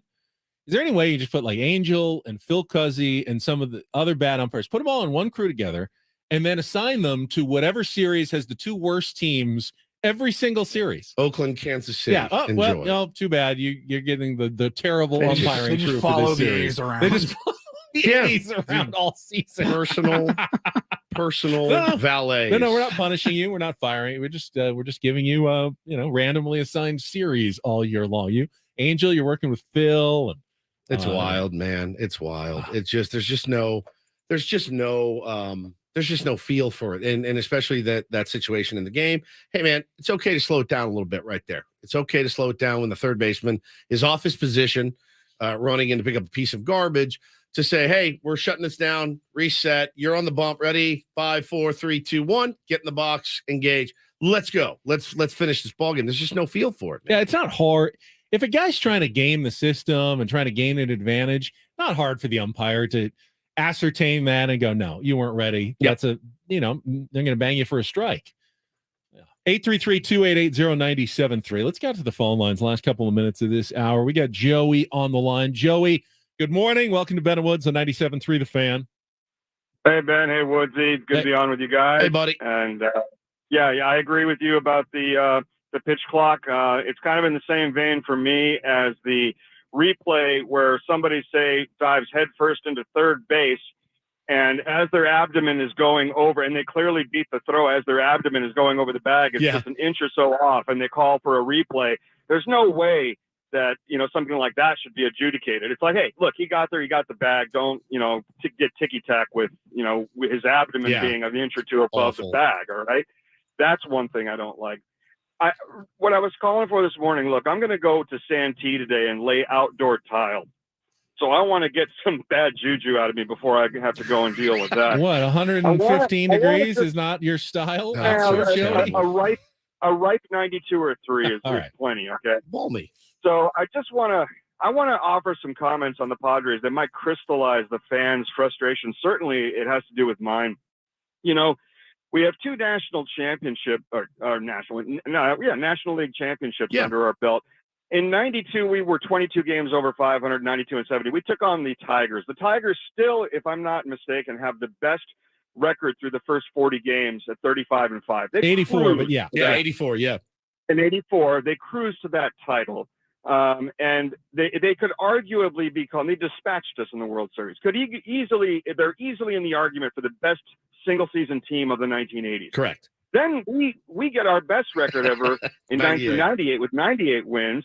And the Yankees, who had 114 that year, they're in the conversation seriously as one of the perhaps top 10 best teams of all time, arguably. You cannot say that it's ridiculous that they should be. Sure. So this was the year that we were supposed to be the dominant team. We were going to be the monster. Yeah. We were going to be the ones that were going to better our all-time wins total for a season. I was looking at about a 690 win percentage. I was certainly looking for us to finally replace the Dodgers at the top of the division, have a first-round bye with the best record in the league, and skip the first round of the playoffs. And then, go through. And if we were to lose, say, the National Championship Series, but in an epic all-time great, Game 7, yeah. It could be, it could be acceptable. But in May, it was like, okay, the eye test and the smell test indicate to me this season is a failure because none of that is going to happen. As a Padres fan, I wanted to have that one dominant, just ascendant season that we could all wrap our arms around and feel so good about. Yeah, you have it and forever. Of course, it hasn't happened, and it's a failure. The fact that we're even mentioning the dive that we took in 2019, 2020, 21 that got Jay Stingler fired. It's really, really unfortunate. It's tough, and I'll just say one more thing. And I really appreciate that Bob is trying to get, he's getting thrown out of these games. He's trying to resuscitate this team somehow, but it's like trying to put electric paddles on a dead flounder. It's not doing anything. Yeah. And they did, once I heard mention, I wonder how Bob is going to do with all this high-priced veteran talent on the team because of the youngsters that he always had under his reign in Oakland. Now, I'm not saying that he's, it's because of him, but I have to wonder, how does he feel inside that dugout and inside that clubhouse with those guys? Not great, I what bet. Must he be thinking? Not great, I bet. And again, I think what it comes down to with Bob Melvin is when you hired him, all you heard was master communicator. That every guy that's ever played for him or worked with him said, "Oh, he'll let you know where you stand." That's all we ever ask is honesty. He's honest. I know he's honest. And if we blow this, I don't know that he will be the fall guy, and I don't think he's the right fall guy. Mathematically, the best the Padres could do now would be 112-50. Oh, we take that. Yeah, 112. if they won their last 68 games in a row, 112, we'd feel good about the end of the season. We'd probably blow it in the first round. That's what happened. We use all of our It chips. does- Reese Kinnear starting it game is- 1. When you put it that way, it's stunning how much of the season is still left. It is. It's not That like said, we're down to the last couple of weeks. But that said, we are down to the last couple of weeks, and Before I'll tell the you trade what. deadline. There's decisions that have to be made. Yeah. And that's the problem, is that you've dug this massive hole for yourself, and you keep digging, and it keeps getting bigger. I was looking at that totally like the complete opposite. We're 2 weeks before the dedeadline, and you're talking about if we win every game the rest of the way, Right. we're a slightly better than most Dodger regular seasons. Now, if the commissioner said, "Hey, by the way, No trade deadline this year. You play with what you got.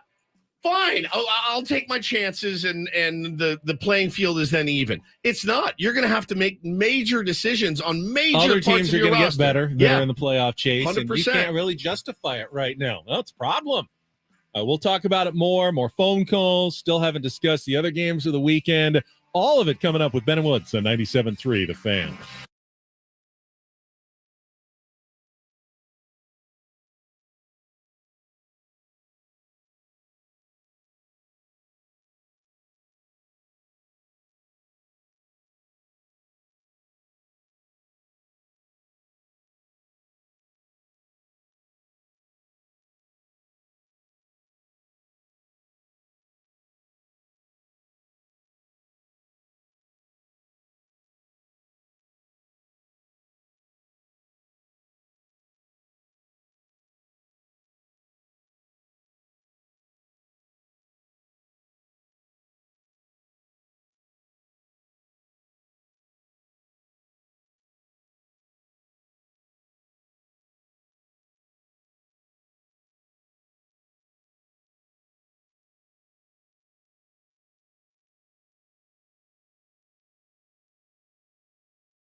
All right, we're halfway home on a Monday. We are, yes, dressed in all black. We did not plan this. Ben's got a black T-shirt on. I got a black T-shirt on. Paulie's got a black T-shirt on. We just looked right when we started the show and said, "Oh, it did." I mean, that's Didn't even notice. That might be the universe speaking to us. Maybe our general vibes at home when we were getting ready this morning. I specifically grabbed one. I said, "This will look good with these pants," and I put it on. We were in black and in mourning, but this was not a planned radio bit. We did last week when we did summer break. Hey, wear a Hawaiian shirt, have some fun. And this was not the, hey, dress like you're going to a Padres funeral. You know how I dress myself in the morning? In the dark. In the pitch dark, I reach into a drawer and pull out a shirt. Any shirt. If I pull it out and I T-shirt think, roulette. well, at first I put on some shorts or pants, and then I pull out the shirt. And if it looks like it's going to just be horribly bad together, I'll put it back and reach out another one. But if it looks like it'll moderately well go with whatever I'm pulling, that's the shirt I'm wearing that morning. Yeah. Yeah. In the dark. Mine are all hung and organized neatly. It's nice. Not in a drawer? You have no drawers? I have some You drawers. hang everything? All of my shirts are hung. Even T-shirts? With care, yes. Wow. I have a lot of golf T-shirts. shirts are all in my drawers. Now, my button-downs, like my work shirts and my jackets, I have a good amount of closet space. So, I don't have that much. No, I have a good I go amount. jackets, sweatshirts, onto like dress shirts, golf polos, and then all the T-shirts. Sweatshirts are hung too. Yeah, mine too. T-shirts on Wow. the T-shirts on the bottom row, and then I've got in my drawers. I've got my underwear is rolled. My wife taught me how to roll them, and it's the most satisfying thing to open the drawer, and they're all rolled neatly, and it's beautiful. It makes me so happy. Stuff them into a drawer. You don't fold your. Well, I underwear. kind of fold them, but then they just get unfolded the second I stuff them into the drawer. It's very slovenly behavior by you, which surprises. Yeah, but no one sees it other than me. Yeah, you don't want to be organized. I mean, I know where everything is. I guess that is a form of organization. It sounds like me when I was 16. Yeah, when I Their was mom wanted me to clean my room, and I'm like, I know. What do you want? Away and I know where it's at. They're When put I away had- and they're clean. Rolling them into perfect little. Oh, it looks so good. Yeah, but no one sees that. I see it. You see that, and that makes you feel good. It makes me feel great. It doesn't make you feel like you wasted a massive amount of time on something that no one else is ever going to see or care about. Let's be honest. I'm not the one doing it. So I really appreciate the extra effort. See, now from I am doing the Mrs. laundry. Flores. So I don't You do all of your own I do laundry all the the laundry time? now. Yes. You do it for everyone? I do mostly, yeah. A lot of chores. Lots of chores. I do the garbage. That's my forte. Take out the trash from the kitchen to the big cans and then bring the big cans out to the street once a And week and bring them back in. You're talking Bathroom little cans and everything. and you're talking diaper Oh, bag, diaper the genie. whole bit. The diaper a scene. trash is nasty. It's a That's scene. for sure. I do most of the shopping, and I do the majority of the cooking when we cook. So I do a lot. Dishwashing. I do a lot of the dishwashing. We have a dishwasher. I do almost none of the cooking. Cooking is Shell's domain. We have a dishwasher. It's 2024. So no, I don't wash. Well, you have to pre-wash the Yeah, dishes. yeah. I will rinse them and put them in the dishwasher. Yeah, more than rinse though. I mean, you have to get the sticky bits off, Well, and then I you do put that. it into the dishwasher to more sanitize them and finish them. I will But say then you don't put all the pots and everything in No. the dishwasher. You No, have to you still have to scrub scrub those those. out Yeah. for sure. she does Still a that. job. She does that. Yeah. My wife does make it feel like sometimes when it comes to laundry, because I've offered to do my own laundry. I said, let's let me do it because she does it every day, and I would rather let it pile up 4 or 5 I pile days. it up for a week and a Weeks, half, yeah. and then But she go does for it. when she says I've got all this laundry to do. She does make it seem sometimes like she's in the backyard with a washing board and a tub and just me scrubbing your t-shirts again and your underwear. And I'm like, we I have wish Woods' abs felt like this washboard. 100%. They do not. It would be a rounded washboard, very smooth and hairless. Probably not very efficient. Not very efficient. But she does, and I go, just let me do my own, and let me take some of that burden off you. No, I don't like when you do the laundry. She's a lot of rules, man. There's a lot of rules. We got into a little bit of an argument the other day. I went to the grocery store, and I go to get the groceries, and I buy a bunch of stuff for dinner and everything else. I buy a bunch of stuff that I think we need. She goes, well, did you see my list? And I go, no. She goes, there's a list on the counter. And I go, oh, well, you didn't tell me that there was a list. She goes, there's a list every day. And I said, so I'm just supposed to know that if you text me the list, like while I'm on the air and say, hey, if you're going to the store, grab this, done. I'll get you everything on your list and then some. But she goes, there's always a list. Every day there's a list in there and you missed it. And I said, well, I didn't know there was one. How am I to know there's a list if you don't tell me there's a list? She goes, this is how you know. Every day there's a list. I said, okay. I'm a big fan of the list as well, but it needs to be specific. Oh, 100%. Like if apples is on the list, green, I red, have so many questions. no doubt. Because there's so many varieties. How many? What You know color? What you have to be specific. You want a big on the bunch? You want a little list. bunch? You know what I got yesterday on the list? You know what was on my lunch yesterday or my list yesterday? Dinner is what it said. Dinner. Get dinner. I go, no. This is not going to work. Dinner. What do you want? She goes, anything but chicken. I go, okay. So now I know. Now I can wheedle it down a little bit. Dinner. She writes it. So why don't I just write breakfast, lunch, dinner, coffee, snacks? Get snacks. That's it. She will. Stuff for kids' lunch. What? What do you want me to get? It's like building a baseball team. I need specifics. Now, if there were no recriminations when you came back, correct. Here's what I got for the sack. Oh, No, that's looks all good. Wrong. No, that's all wrong. Why did you get that? Well, you didn't tell me what Ben, to get. That's the problem. When you come home, guess what it is? It's all recriminations. The whole thing when you walk in the door is you get this. She also comes to the bags like she's a detective, and the face, and she opens the bag slowly and looks and she goes, oh, you got that brand? And I'm like, how in the F am I supposed to know what oatmeal you want unless you tell me? So I need specifics. I won't mess it up. I'll get you everything you need. I'll gladly pay for it. Hell, I'll even cook most of it. You just got to tell me what you want, baby. And you need to be specific. The mind reader bit, I'm not good at it. And I was 4 days ago years old when I found out that there's a list every single day in the kitchen. I never knew. I never knew. How would I know? How would I know?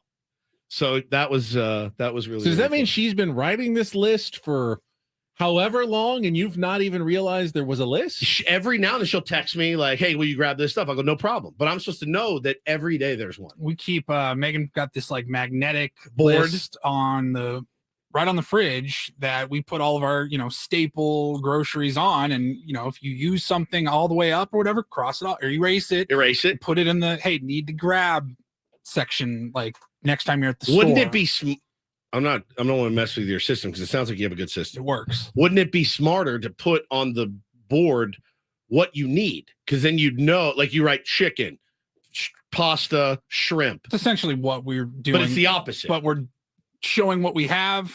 But then are you supposed to remember what was erased from the top of the staple list? No, you see what I'm saying? There's another list. There's another list. That says Okay. Grab. Got it. Need it. Yep. Exactly. Got Whatever it. Need system works for you guys. I'm having a hard time. I enjoy. finding it. I'll be proactive. Sometimes I'll say I'm going to the store. I'm going to Vaughn's. Any requests, or I'm going to Costco. Any requests while I'm there, and then you have essentially the next 45 minutes to respond. Yeah. And make your requests at that point because I'm going to the store. That's a good way. Yeah. I do that too. Hey, on my way to the store, do we need anything? She'll text back, guess what? Dinner. Okay. And then if because I'll eat spaghetti every night. I have no problem eating turkey, spaghetti every single night. And she'll anything, and then I'll be like, all right, how about spaghetti? No. How about chicken? No, I don't want chicken. I could eat spaghetti. Me too, every night. Yeah. When I was a bachelor, I ate spaghetti like 5 days a week. Literally. I'd make it one day and I'd eat it the next 2. Then I'd make it 2 days later and eat it the next 3. Like I had no problem. I could eat tacos almost every night. Yeah, it's not. Yeah, I can't do it though. Yeah. But I digress. We digress. Well, I needed a little bit of digression because absolutely. We're at the point now with this San Diego Padres team that it's going to be interesting how this all plays out. And our pal Scott Lewis, man, sweet little angel from Voice of San Diego. Saw this. Scott said, Ben says, I think you're going to like what Woods has to say this morning on Ben and Woods. He just had me nodding in total agreement. Basically, I was saying, look, if this thing goes as south as we all expect it to, I don't want to see quit from this team. I can't do it again. The fans deserve better. 41,000. They've bought out all the season tickets.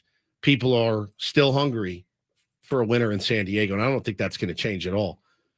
Man, if you're 10 games out, 12 games out, 15 games out, doesn't matter. You have a job to do. You play 162 games. We watched you guys fold in September of 2021. It was excruciating, and you admitted that you quit. You can't quit on us again. You can't quit on us again. This city deserves better. That was my general point. It's a lot of differences and similarities to the 2021 season. They were the best team in baseball for Up the to first the All-Star 3 break. months, Yep. 3.5 months. It was like the week before the All-Star break or like the week after the All-Star break is when a couple injuries happened.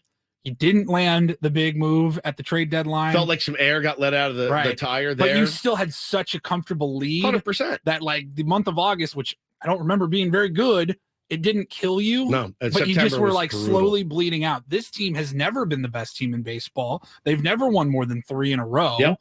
And we just can kind of see the writing on the wall, the light at the end of the tunnel, except what's the opposite? The dark at the end of the tunnel. The oncoming train. The oncoming train. Of the tunnel. And again, hey man, that sucks. It sucks that we got here, but you cannot quit on this team. So our pal Scott Lewis says, I think I was listening the moment you all concluded the season was lost. You sat in silence long enough. I thought the signal went out. Reviewed the tape.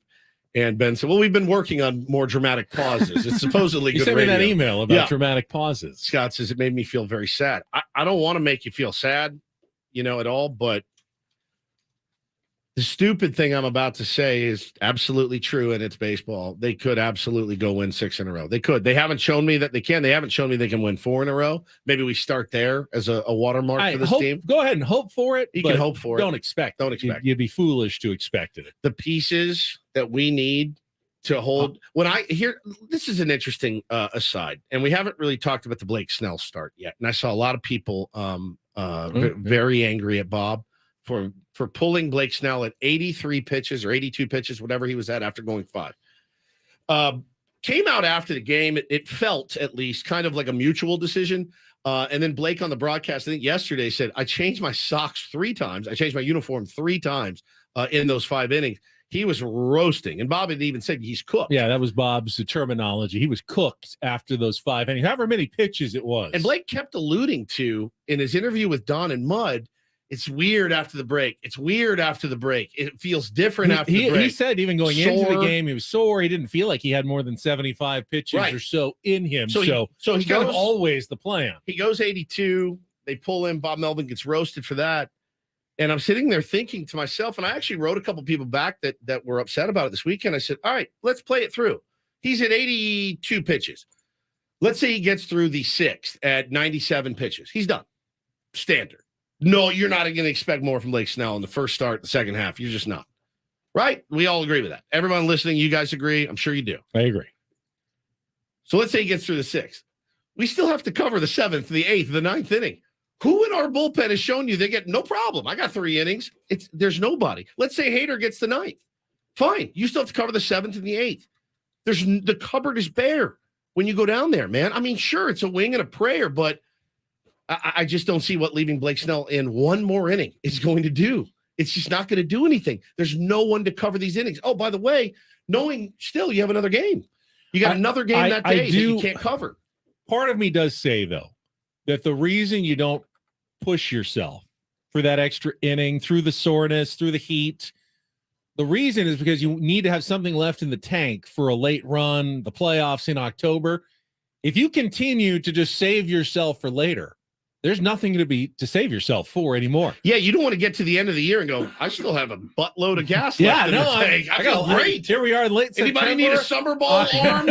I've got plenty left in the tank for October. Well, you're not going there because you didn't push yourself enough in July. I just wonder. Part of me does say that, yeah, it's probably not a great idea for Blake Snell to push through that in the next inning, and you might be risking an injury. You might be risking something, but he might not have anything left at the end of the year. But if you don't, you're never going to get there. So what's the point of it all? Can I be on? Can I just say something honestly? Blake Snell may be pitching for another team in 2 weeks. Maybe Blake Snell was like, throw me 75 pitches. That's all I got in me. Did Blake have to work just a little too hard in that final inning? Yeah, he was cooked. He was cooked after that, after the 5th. 24 pitch inning, right? 24 pitch inning. So, just to call a spade, guys, like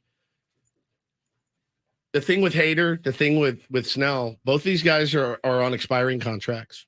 They don't have their financial future locked up, correct?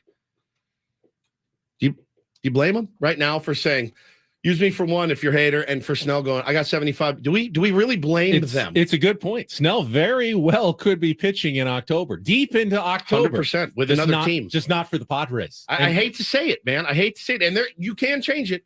You can change that. You go out and win every game this week. You feel like maybe you're right back in it. You feel like maybe if you can add a bullpen arm or two, whatever, But do we really expect Blake Snell, if this team continues in this manner, do we expect him to be a part of the team in 3 weeks from today? I don't think so. Nope. And Josh Hader, I don't think so either. Let's go to break. AJ Preller went on MLB Network Radio this weekend and talked about the upcoming trade deadline. Didn't sound like there's going to be much of a sale. All right, we will hear that audio from AJ Preller when we come terrifying. back after a check of traffic here. Men of Woods, 97.3 The Fan.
Yeah, a fake tweet. Wasn't fooled by it, not even for a second. But I saw a fake tweet. Jeff Passam. Yeah, it was from the San Diego Padres. San Diego. Yeah, we're announcing that we have just acquired Shohei Ohtani from the Los Angeles Angels in exchange for Jackson Merrill, Ethan Salas, Dylan Lesko, and Robbie Snelling. Top 4 prospects in your organization to rent Shohei Ohtani for 2.5 months. And I go, even the craziest day of AJ Preller I don't think he would consider doing that for a 2.5 month rental of Shohei Ohtani. It does appear, though, that Ohtani is on the market. Hit his 34th home run last night after the Angels blew it in the top of the 9th inning against the Astros. He hit one to pull him back within 1, but they ended up losing on a diving catch by Kyle Tucker last out of the game. He also homered in the 9th inning. It was the wildest series of the weekend. The Angels came back to win, I think, 13-12 on Saturday, and then the Astros came back on Sunday. And with as badly as the Angels have been playing, the reports out this weekend were that they will now listen on Shohei Ohtani trade proposals, but it's going to take at least like 2 top 100 prospects to start Just the like conversation. last year with Soto, all we heard from Nationals ownership was we're not trading Juan Soto. Right. We're not trading Juan. I know we didn't agree to terms. We're not trading Juan Soto.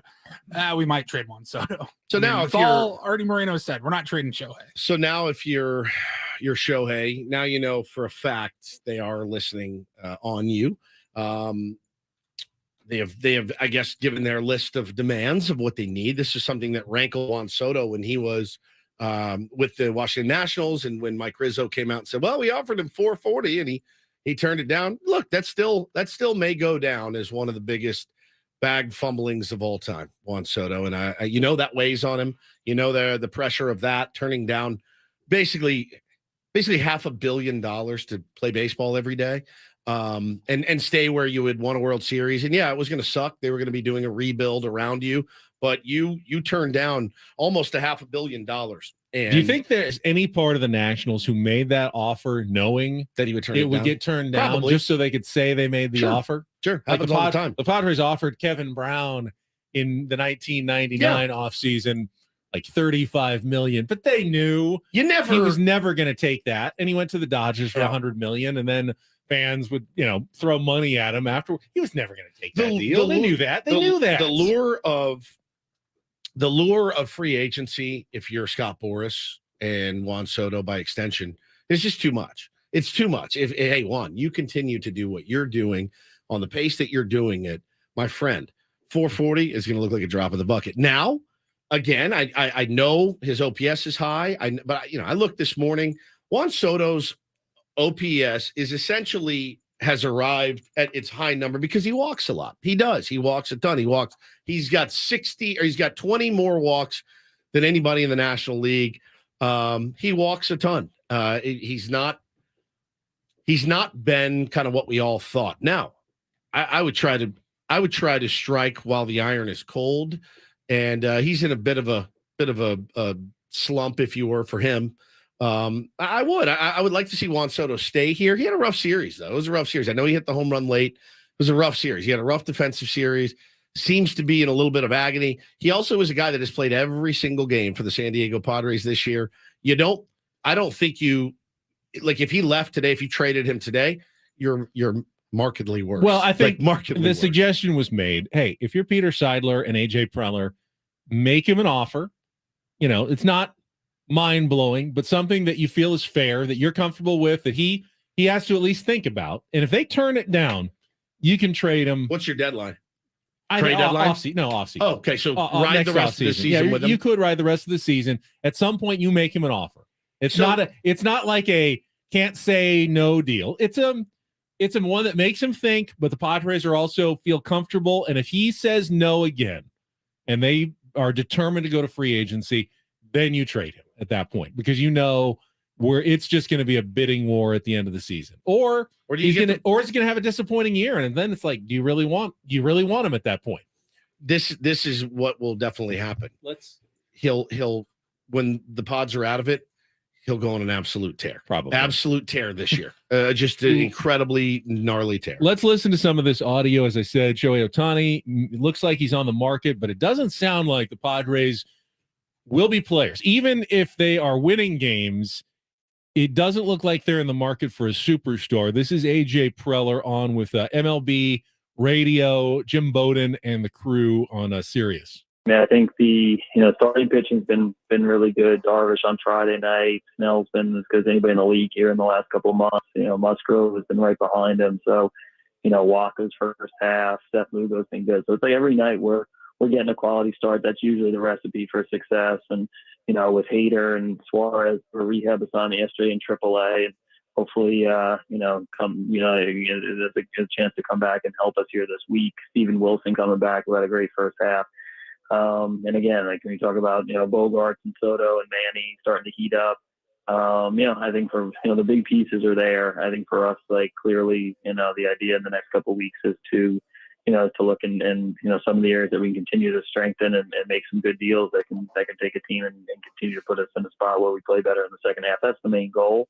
But you've always got to be ready to, to adjust and adapt depending on what's out there. So, we'll see and see how things play out. But I think, like you mentioned, we feel like a lot of those big pieces are in play and are in place, and ultimately it's about playing better. The big pieces are there. Yeah, AJ to English translation. He's saying we already have our big pieces. We may need a couple of side pieces to fill out the team, but even if we're buyers at the deadline, don't look for us to be adding an Ohtani or a Goldschmidt, another premier player. We have our superstars in place now.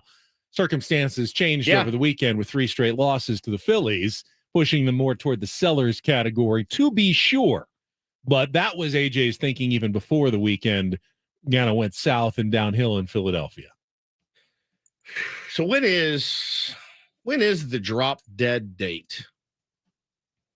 Or is it a number? Is it a number? But when is the drop dead date? Your Blake. It's a sliding scale. I mean, the closer you get to August 1st, the further away you're getting. It kind of slides back and forth. If you win a few games, it keeps pushing the date back a little bit. If you lose more, the date gets earlier and earlier. Today, would you sell? Today. Oh yeah. Today I'm seller. Today you're seller. In barring something happening this week, today I'm sellers. They need to now give you a reason not to sell. Okay. They got 6 games left this week on the road. Yeah. I mean, don't give a number. No. Wait, don't do a number. Do not do a number. Don't do it. It ain't 3 and 3. I'll tell you that. I just say it ain't 3 and 3. 5-1. Did I, Paulie? 6-0. Oh my God. 4 and 2. I don't know. It ain't 3 and 3. That's all I know. They're definitely coming back 3 and 3. All right, we'll come back. Jake from Cespedes Family Barbecue on a grand old Monday. Let's talk about some other teams. What a weekend it was. I mean, you look at some of the series this weekend. Wow. Nuts.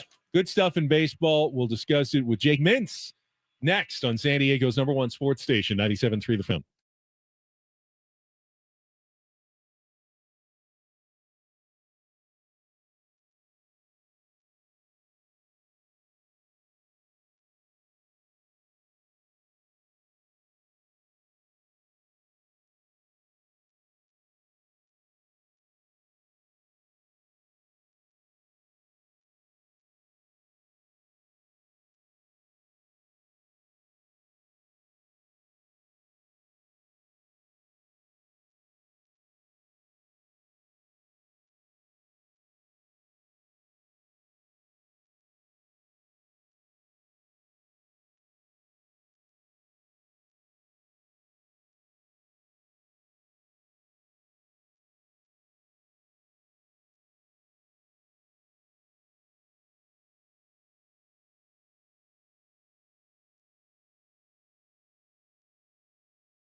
It was a pretty wild start to the second half of the baseball season. Some of the series, fantastic baseball. Some teams are making statements. Others are coming back to the pack. We're going to discuss it all. We've got Jake from Cespedes Family Barbecue standing by on a grand old Monday. Have our weekly conversation right after this check of traffic on 97.3 The Fan. From the premier Kia of Carlsbad Traffic Center, part of the premier auto family, here's Kelly Tannick. Still a few hot spots here, guys. Looks like a car and pickup truck got into it on the northbound side of the 5, right before 28th Street. They're in the center divide. Several people walking around, so please take it extra carefully. Even move over a lane if it's safe to do so. That's northbound 5 before 28th Street. Also, collision partially blocking the transition ramp eastbound 8 at the northbound 15 connector. Still clearing an accident westbound 8 before Fletcher Parkway. It's in the center divide. Then up ahead on the Mission Bay Drive off-ramp west 8, got a stalled vehicle. Looks like that is blocking the right lane of that ramp. And Kelly Danick, Ben & Woods, San Diego's #1 sports station, 97.3 The Fan. All right, let's go out to our premier Chevrolet of Carlsbad fan hotline, and we are joined by our friend Jake Mintz from Cespedes Family Barbecue. National Baseball Stars Now podcast hosts, and you hear him each Monday here on Ben & Woods. Jake, good morning to you. Hope you had a good weekend. And let's go with the microphone. I did. I had a great weekend. Good. I got engaged, guys. Oh, congratulations, buddy. Wow. It's today's the anniversary of the day I got engaged. Is Jordan worried about losing you? Oh yeah. Is that a problem? No, I don't think Jordan's worried at all. Jordan is engaged himself. He'll be married in a month, but I was just jealous, so I had to join the crew. Did you guys do this for content, or just decide to both get engaged and maybe do a dual wedding? Nope, just for love. Just in love. Just for love purposes. Now you're going to be in each other's weddings, like the best man situation. This connection's bad. Yeah, we just call him. Yeah, maybe we ought to go. Jake, go I'm gonna to give the you a call. phone conversation. We'll get you back on the phone in just a second. phones. Yeah, he's getting up, finding the phone. We'll get Jake back on in a second. Got to plan bachelor parties for each other. Now you can't go too crazy because revenge will be swift on the bachelor party if you do something out of bounds. Why? Well, like if you embarrass someone too much at their bachelor party and they're about to plan yours. Oh yeah. That's what you're saying. That'll keep you a little bit from going off the Yes, like going. You can't do to me because I still owe you one. Exactly. Right. Yeah, that makes sense. Got to be a little bit careful with that sort of thing. Trying to get Jake Mintz back on the line from Cespedes Family Barbecue. And I don't know what the hell happened to that. It's stream. Weird. I was just thinking about. I love having guys on Zoom, especially when the video is good and the audio quality is great. Every once in a while, it just doesn't work. So let's get him back on the phone now. Jake, we were just talking about. I'm sorry. That's guys. all right. I'm so embarrassed. You're fine. You're there now. We were talking about planning bachelor parties for each other. Ooh, interesting. I would like to spend 3 weeks in Fort Wayne, Indiana, watching the Tin Caps. Why? So then I can give you guys some hope for the future every Monday. Come on. We the hope is, I mean, you want to talk about clinging to something right now. We are absolutely clinging. We're playing the left game. Now, what happens if take on the Red Hot Toronto Blue Jays, and what if they sweep them? And then of course you got the Tigers, and what if you sweep them? And well, hell, then there's 6 games in a row, Jake. But I mean, we're talking like a fingernail's breadth here of a chance. At least it's nice outside. I imagine that you folks have been worrying and consternating about the San Diego father figures already this morning. Oh, yeah. So if you want to talk about other Let's do that. baseball teams, I'm more than happy to provide that. Let's do that. Yeah, it's nice outside. I think it's going to be 125 degrees in our deserts this week. I wanted to ask you, we're talking to Jake from Cespedes Family Barbecue. So were you the Orioles fan, or is that, I always get confused on who your main allegiance is with.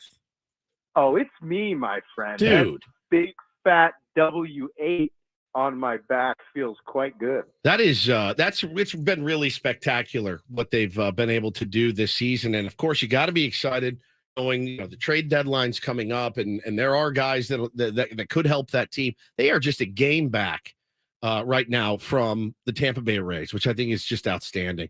I mean, swept the Marlins over the weekend. weekend. It's wild. like the Rays, remember how good they were? They couldn't lose. Yep. They were like the 1972 Dolphins. They were 27-6, I believe, on May 5th. Since then, they are 33-30. Not bad, but squarely average. And the Orioles have just continued to chug along and racking up wins along the way. They've called up a lot of their top prospects. Jordan Westbrook, Colton Cowser have made their big league debuts over the last couple of weeks.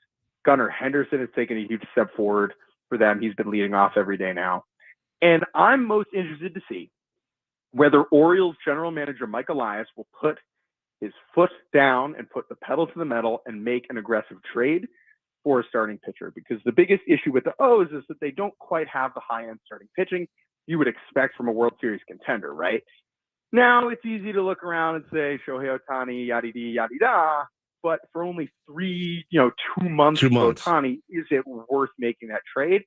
Maybe. I don't think the Orioles will do it, but they have so many top prospect hitters that I think it would behoove them to go get Corbin Burns or Shane Bieber or one of the other, Lucas Giolito, one of the other pitchers on the market. But Jake, it's not just a general manager situation. The Orioles have, I believe, a bottom 3 or 4 payroll in baseball. Do you trust the ownership if that move is going to cost big money, add on salaries? Do you trust them to put the money in to the team to help these young guys who are playing cheaply and playing so well?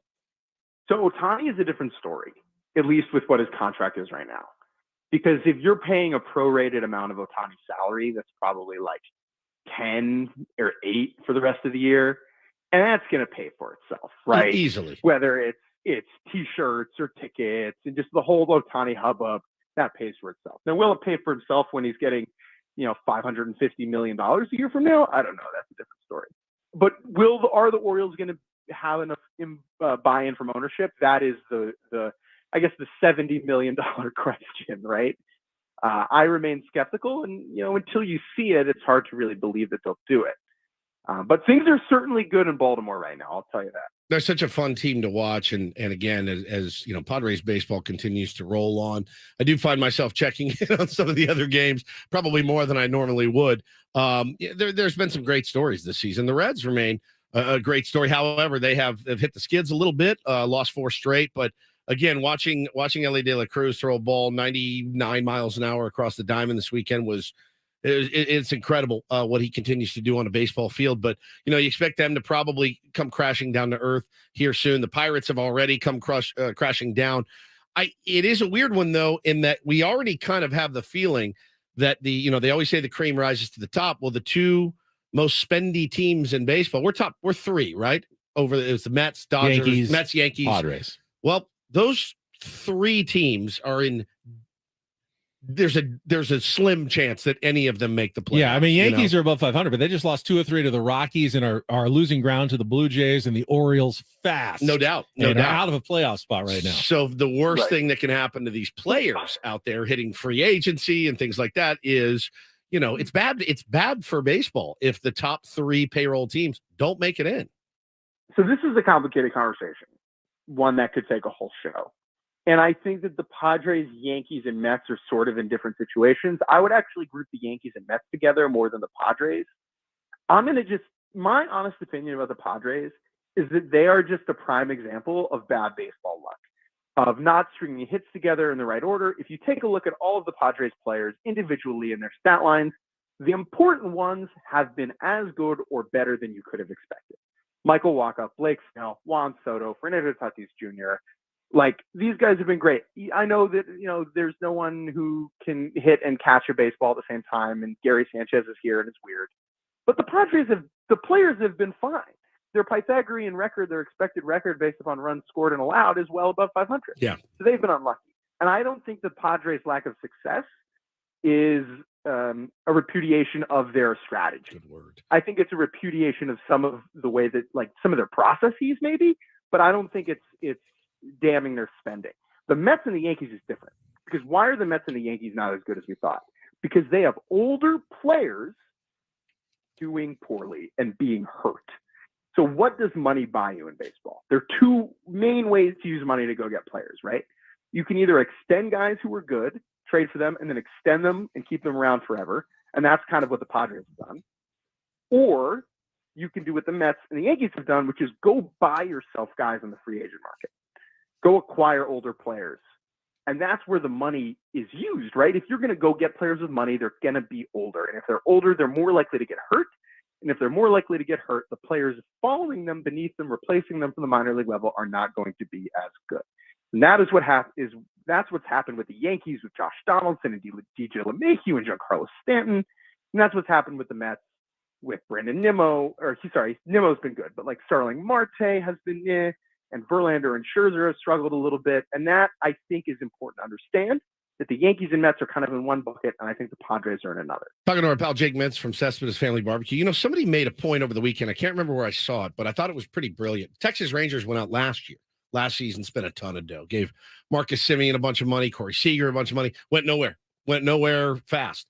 And it very much felt like what the San Diego Padres are this season. Now, we all see how they're doing this year, and you know, that's losing Jacob deGrom a few weeks into the season, him not being able to pitch probably maybe until later on, September, October, which, hey, good time to get Jacob deGrom back, I would imagine, if you're going into October. But how have they been able to right that ship? How have they been able to throw money at guys? And is it timing? Is it, hey, they needed a year together of being in the crapper, and we can expect bigger things from the Padres next year? How does that work? Well, it's the thing with the Rangers, dude. It's not just the money. So Seager and Semien obviously are making tons, $500 million together, and that does certainly help. And they've both been good. Seager's been incredible. But take a look at the rest of that team. Nathaniel Lowe, acquired from the Rays in a trade for basically nothing. Adolis Garcia, who's been incredible, so good, acquired for basically nothing. Jonah Heim was a waiver wire dude who was bouncing around like 8 different teams. He started the All-Star game behind the plate. Yep. Josh Young is a rookie top prospect who's hit. Those 4 dudes plus Seager and Semien have made up the bulk of that offense. And so, like, that's the team, right? You can't just have the 2 high-priced guys be good, or else you end up like the Angels. Yeah, then you're right? the Angels. And the Rangers have raked up and down that lineup. I think Bruce Bochy has helped. Because think about it this way, dude, and maybe this is related to Bob Melvin. If you're Bruce Bochy, you're a future Hall of Fame manager with a big house, and you're retired. What are you coming out of retirement for? Like, you have to be convinced that it's worth your time, that it's worth the schlep of managing it. It's funny though, if you would imagine then, if you're Bruce Bochy, and I don't know the conversations between AJ Preller and Bochy, or even if there were any, or if Bochy showed any interest in managing here again. But you got to imagine that call of, hey, Tatis will be back, and we got Bogarts, and we got Manny, and we've got Blake Snell and Joe Musgrove and Yu Darvish and Josh Hader, and that seems to me to be a fairly interesting phone call to take and accept as well, right? I mean, more so, I imagine, than, hey, we got a rookie coming up, he's going to play third. We got this guy off the waiver wire. We traded for Nate Lowe. Well, it got him Nelson Cruz. That argument last offseason, he just didn't perform the way they needed him to perform. For sure. Right. And I think, again, that goes back to the process side of things. I think there are holes to poke, I guess, in the Padres process side, and how that might not necessarily convince the best manager to show up. Now, I'm not trying to knock Bob Melvin. Like, Melvin, I still believe that Melvin knows what he's doing. We do too. We don't know. I'll go farther. He knows what he's doing. Yeah, he knows what he's doing. Yeah. He knows what he's doing, and if they had gotten Bochy, they would have had to fire Melvin after making the NLCS, right? That doesn't really make that much sense. And so I just look at Bochy, and I think about how the Rangers must have had a lunch meeting and pitched him on the team, and how impressive that must have been, in addition to the money. The money always talks. For him to come out of retirement. He wasn't going to come out of retirement to manage a schlubby team. You know what I mean? Jake, I love Boch. I mean, he's a great manager. He's not a magician, though. Right. This is it's the players who are still doing it for the Rangers, just like it's the players who are letting down Bob Melvin here in San Diego. Before you go, I want to say my co-host this morning hit one out of the park, because he said that Padres fans, and we're seeing it, they're starting to lose a little bit of their steam for this team, as you'd expect. But Woodsy said the last thing that he is going to be the rest of this season is apathetic. He is going to be watching even closer to see which players still care, even if the season goes south, the ones that are still willing to put it on the line for the fans who have sold out almost every game at Petco Park. You're a fan of a team that unfortunately has had many seasons that were lost at the end of the year. What do you look for those last couple of months of the year after your team has basically been eliminated? This is different though, because you guys are having like the saddest season ever. Yeah. You know? Oh, are we? Are we, Jake? I'm not trying to hold your hand here, my dude. Like, the thing with your situation is that people, after years of just mediocrity, it was, it's time to be the Padres. That's right. Here we go. And then you were let down. For me, as an Orioles fan, for a while, it was, this team is going to suck, and they suck. Right? And Yeah, you so knew what it. you're looking, and you knew it. And so your heart wasn't crushed. What I would look for at the end of a bad, pointless Orioles season would be, which of these players is going to be on the next good Orioles team? That does not apply to you, right? That does not apply to you. Looking at the 2020 Orioles and being like, maybe Cedric Mullins? You know Juan Soto and Fernando Tatis Jr. and Machado and Bogarts are going to be there, right? Yep. So I guess it's looking at who down the depth chart is worth caring about. But Jake, those right? are the guys. That Those are the guys I'm worried the most about. To be honest with you, those are the guys I want to watch the most. They're the highest paid guys. They're the guys that are locked down long term. And I'll tell you, man, I can't see these guys dogging it in September. And if they're out of it, I just can't. It's neither time, but they've been good, dude. Yeah, they That's are. the thing. They are. It's like the high priced guys have been good. And so if I'm a Padres fan, I just stay the course. I just stay positive.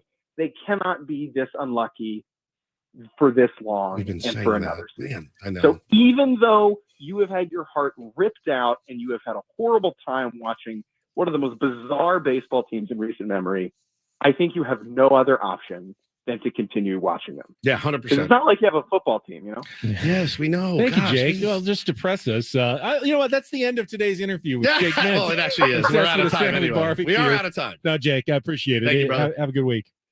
Love you guys. Love See you, ya. man. Jake is always appearing on our Congrats, premier by the way. and congratulations, appearing on our premier Chevrolet of Carlsbad fan hotline. Save money the right way with Premier Chevrolet of Carlsbad.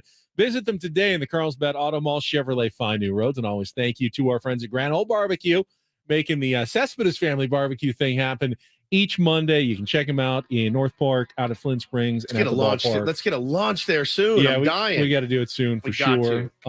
Love that stuff. It is so good.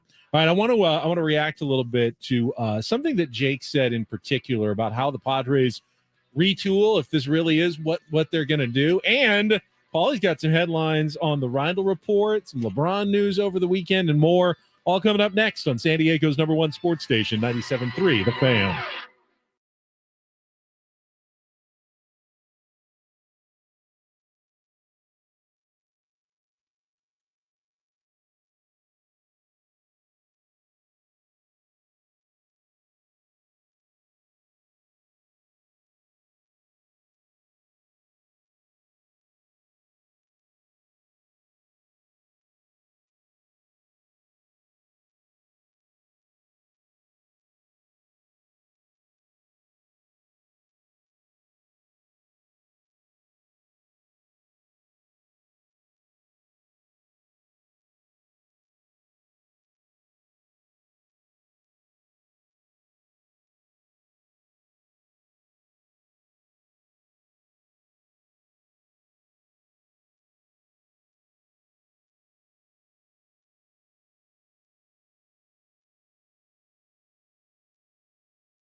The Odyssey app lets you jump back to the moments you missed on 97.3 The Fan. While you're listening, you can see what you missed, click to listen on demand, and then just tap that little app there and go Gonna back. make that sound? Like if you missed our interview just moments ago with Jake Mintz from Cespedes Family Barbecue, you heard him talk about the Padres getting unlucky.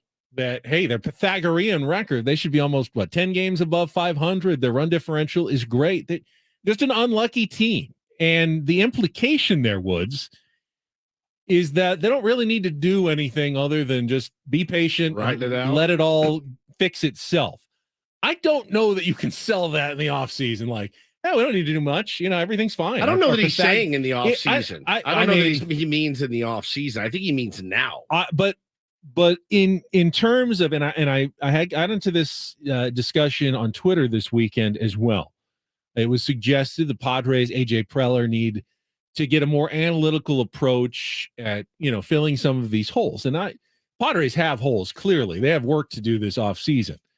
However, the analytics will tell you that while the Padres aren't great, the analytics will tell you pretty good team. They've outscored their opponents consistently over the course of the season. They should have a pretty good record. You put all their numbers into the formula, and what analytics spit out is you've put together a good baseball team, AJ Preller. So why would you ask analytics to solve the problem? Because right now, analytics are telling you don't really have that big of a problem. It's the win-loss record that tells you have a big problem. But I think, and this is a discussion that is going to carry us for the next maybe 6 months, how do you fix the problem when you don't know exactly what's wrong?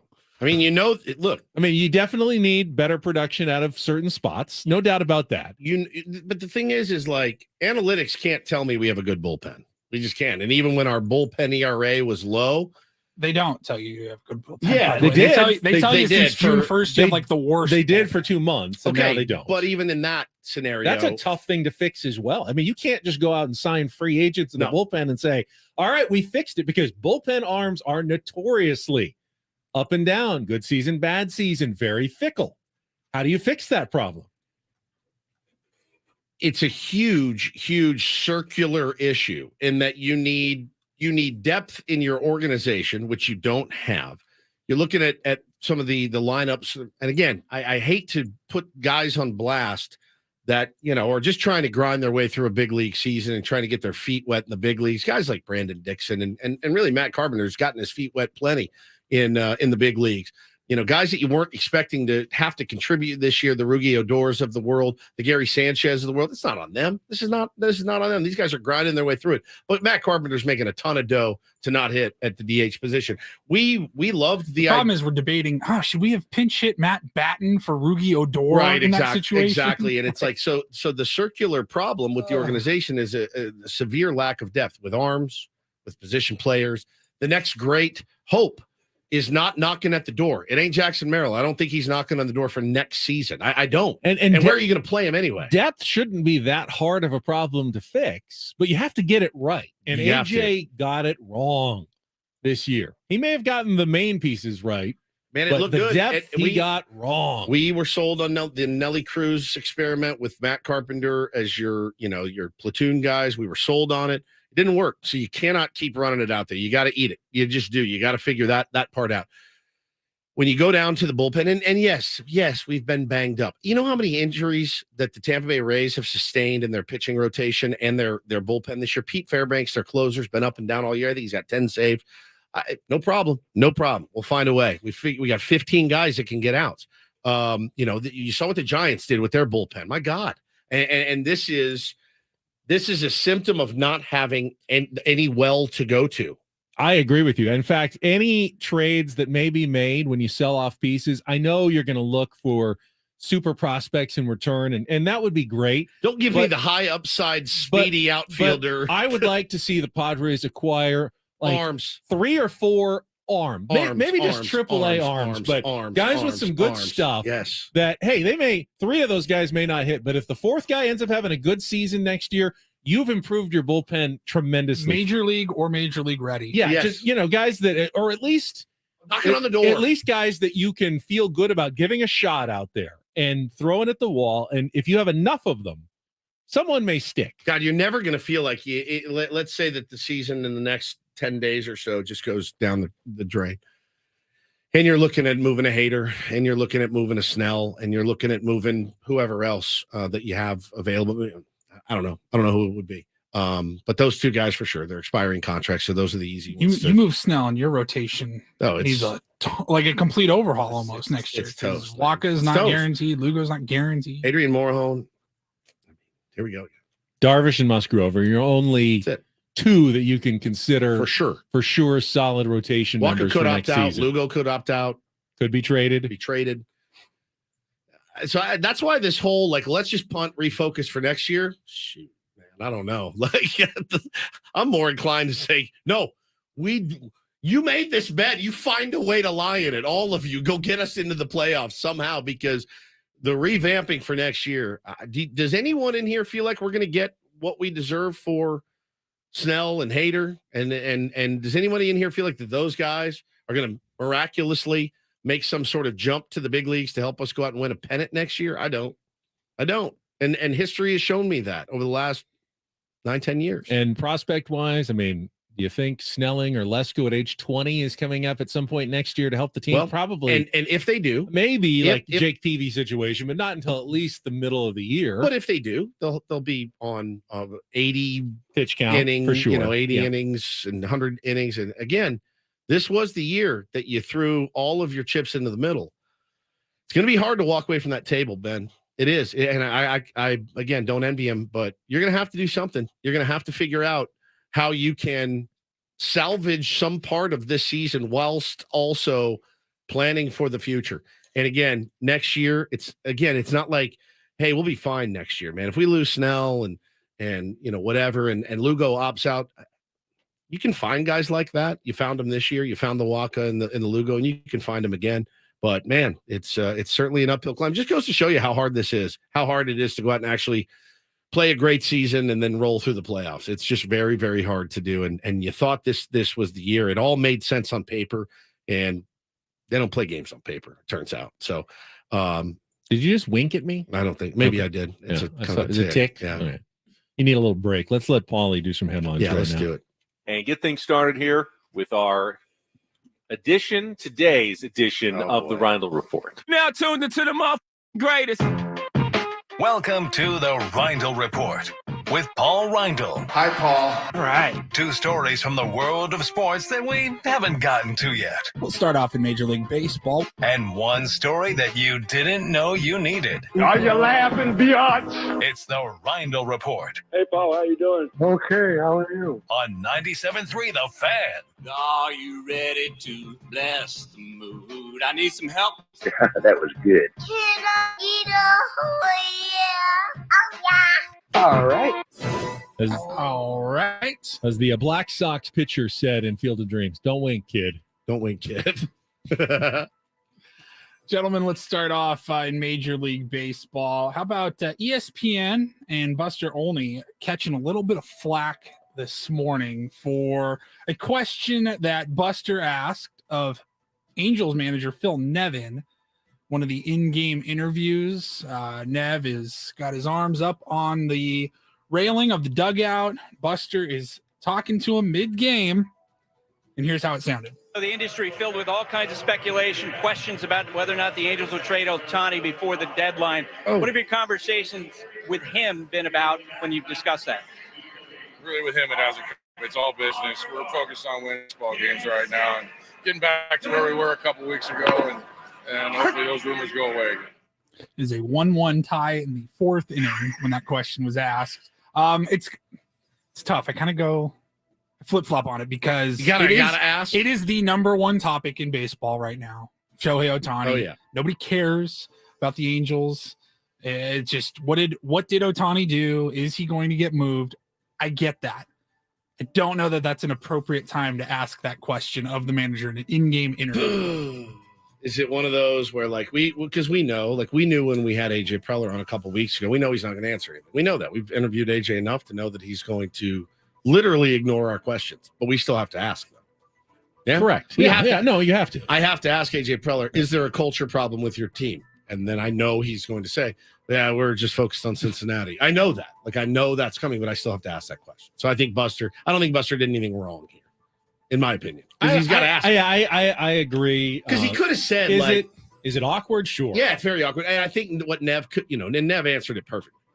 But I think, Nev could have been like, yeah, listen, man, he's a professional. Like, we all know the business part of this. He's going to come in and try to help us win balls. And I suppose you could have asked it a different way. Maybe like, how has the team handled the distraction of that's true. The upcoming trade deadline? I don't know. It's funny because I've known Nev for a long time, and he's intimidating. He can sound kind of like a meathead.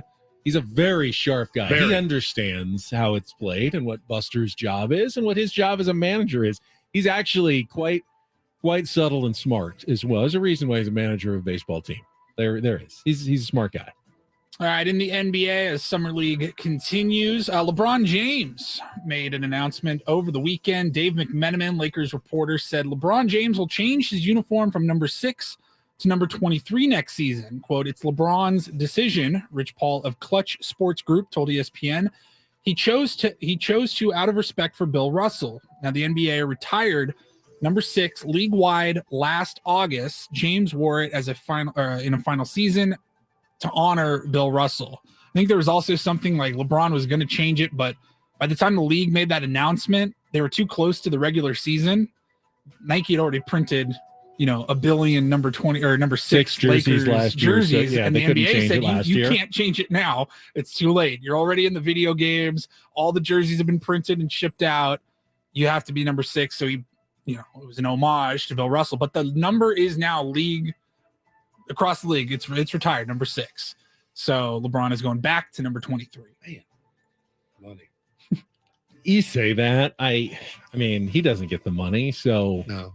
I mean, maybe he gets some of it, I'm but sure he does. I don't think that's really the Lakers are motivation. like, They're not. does everybody want to change their numbers? Here's part of it.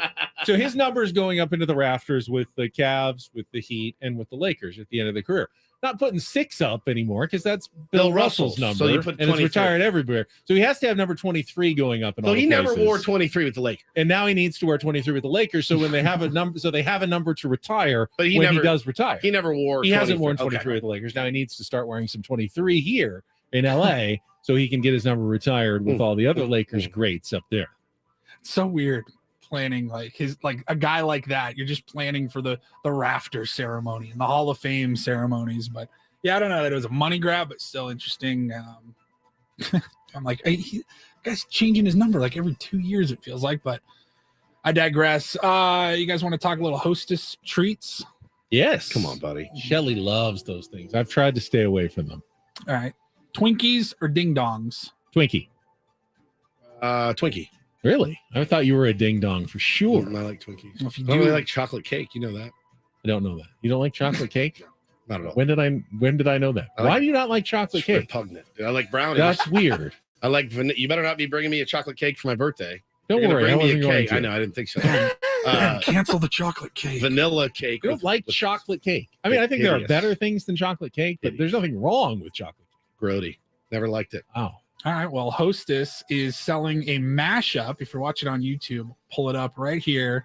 A mashup between ding dongs and Twinkies. That I would eat. It's covered in chocolate. So I'm all in. It's got the outer that looks like a ding dong, and the inside is a Twinkie. I think the frosting's the worst part of the ding dong. It's kind of a glassy frosting. It does kind of break up. Yeah, I don't like the frosting. I think this is actually the worst of both worlds. But if you eat the ding dong with the chocolate in the middle and you're fine with it, then that should be better. I guess because you like Twinkie. I guess so. Twinkie. What are they calling it? Twinkie doesn't need chocolate. Twinkie is better without the chocolate. Twing dongs. They should have called it. Twing dong. Twing dongs. Dinkies. Dinkies, yeah. That's delicious to me. So these have already been spotted at Walmart's, select Walmart's. They're being rolled out across the country this month. So it is only a Walmart thing right now, but it's not a limited time only item. Like this is a permanent addition to the Hostess lineup, and they just says mashup on it. By the way, Shelly says go with the Mexican version, the Penguinos. She thinks those might be better than the Hostess version. Black and white penguins, black and white. I don't know. I haven't tried either. I'm trying so. to eat less of this stuff. So the Yeah, less I know about these Stop things, the talking better, about it. Paulie. Good Lord, man. I'm about to talk about my diet and all the weight I've lost, and Paulie's undermining me. I wonder why I'm morbidly obese. Because You guys of like ding dong Twinkies out there? Twinkie mashups. Is that it? That's it. Oh, okay. Perfect. That's all I got. All right. Padres have some reinforcements possibly on the way. Maybe too little, too late, but it does look like they'll get a couple of guys back at spots that they really could use some help this week. Get to that coming up after a check of traffic with Ben and Woods here on 97.3 The Fan.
A good afternoon right now to all of our listeners in Ireland who are joining us on Ben and Woods. The one? Actually, quite a few. Maddie Janela and John Ashworth are in Ireland right now. They have the Open Championship is this week. Yes, a major, yes. Yeah, Rory McIlroy just On won fire. yesterday, birdied the last two holes in a gusting Scottish wind. 30-mile-an-hour wind. He 2-iron on 18. He was 10 feet. He was 200 yards away, right? Hit a 2-iron, which he could normally hit. I mean, he like 300 a 7-iron, 200 yards in a regular wind, but he had him, 2-iron. 8-iron. Easy. Maybe. Dude. And, clutch performance for a guy who hasn't had a lot of clutch performances lately. Plays well, but usually comes up short in the end. Gets the win, and now you're going to Royal Liverpool this week, which is where Rory won the Claret Jug in 2014. So it's a course he likes. Got good form, as they say, going into the Open Championship this week. So congratulations to Rory McIlroy. I feel like that never works. I'm jealous of Janela and Ashworth and Fam over there in Ireland right now. More golfing in the British Isles and the Irish Isle, the Emerald Isle. It looks gorgeous. It does. Every picture I see. It does. I do have to apologize quickly. You didn't catch it. I missed it.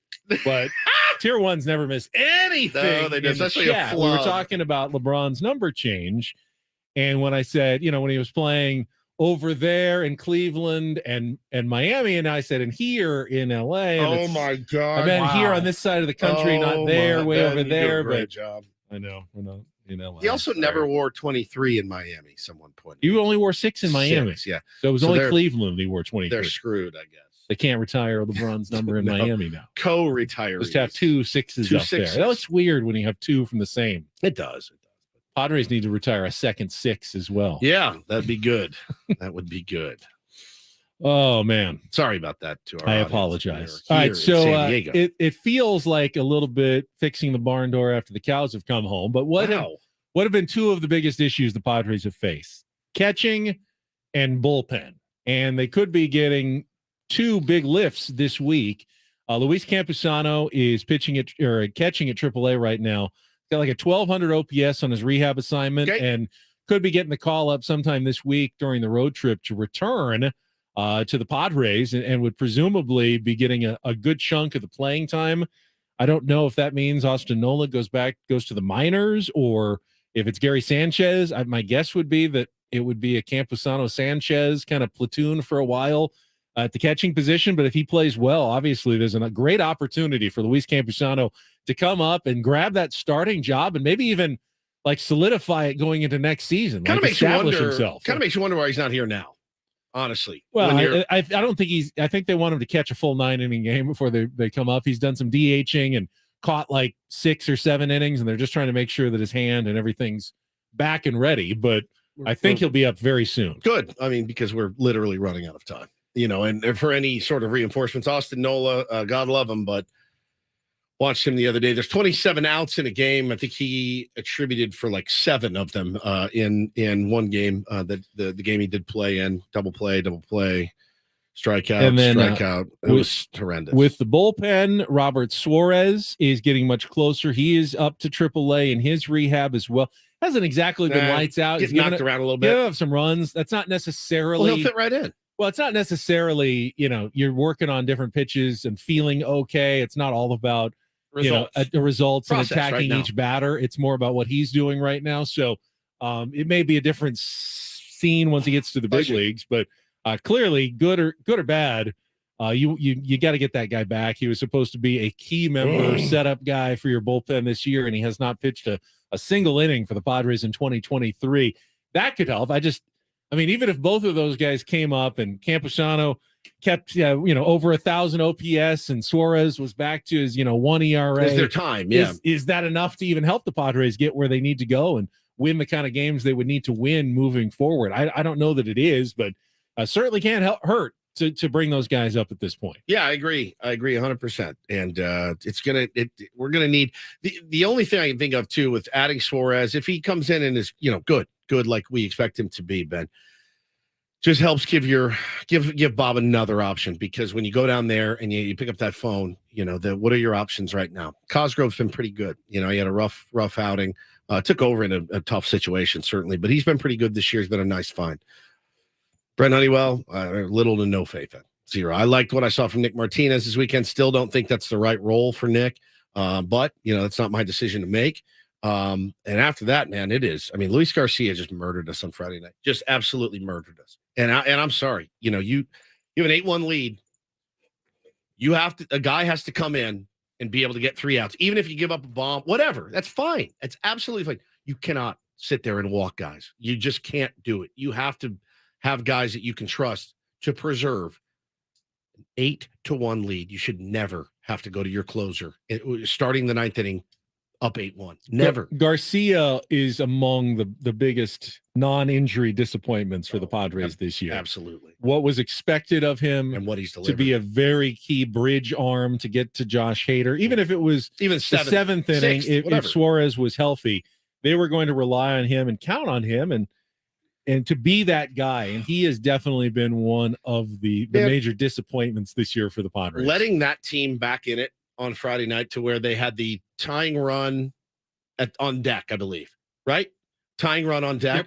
Letting them back in it in that game instead of just completely ripping their hearts out says something to me. And if you're the Phillies, you're like, yeah, we lost that game, but we had a tying run on deck down 8-1. You wonder if it changed the series 100% after that. It did. 100% it did.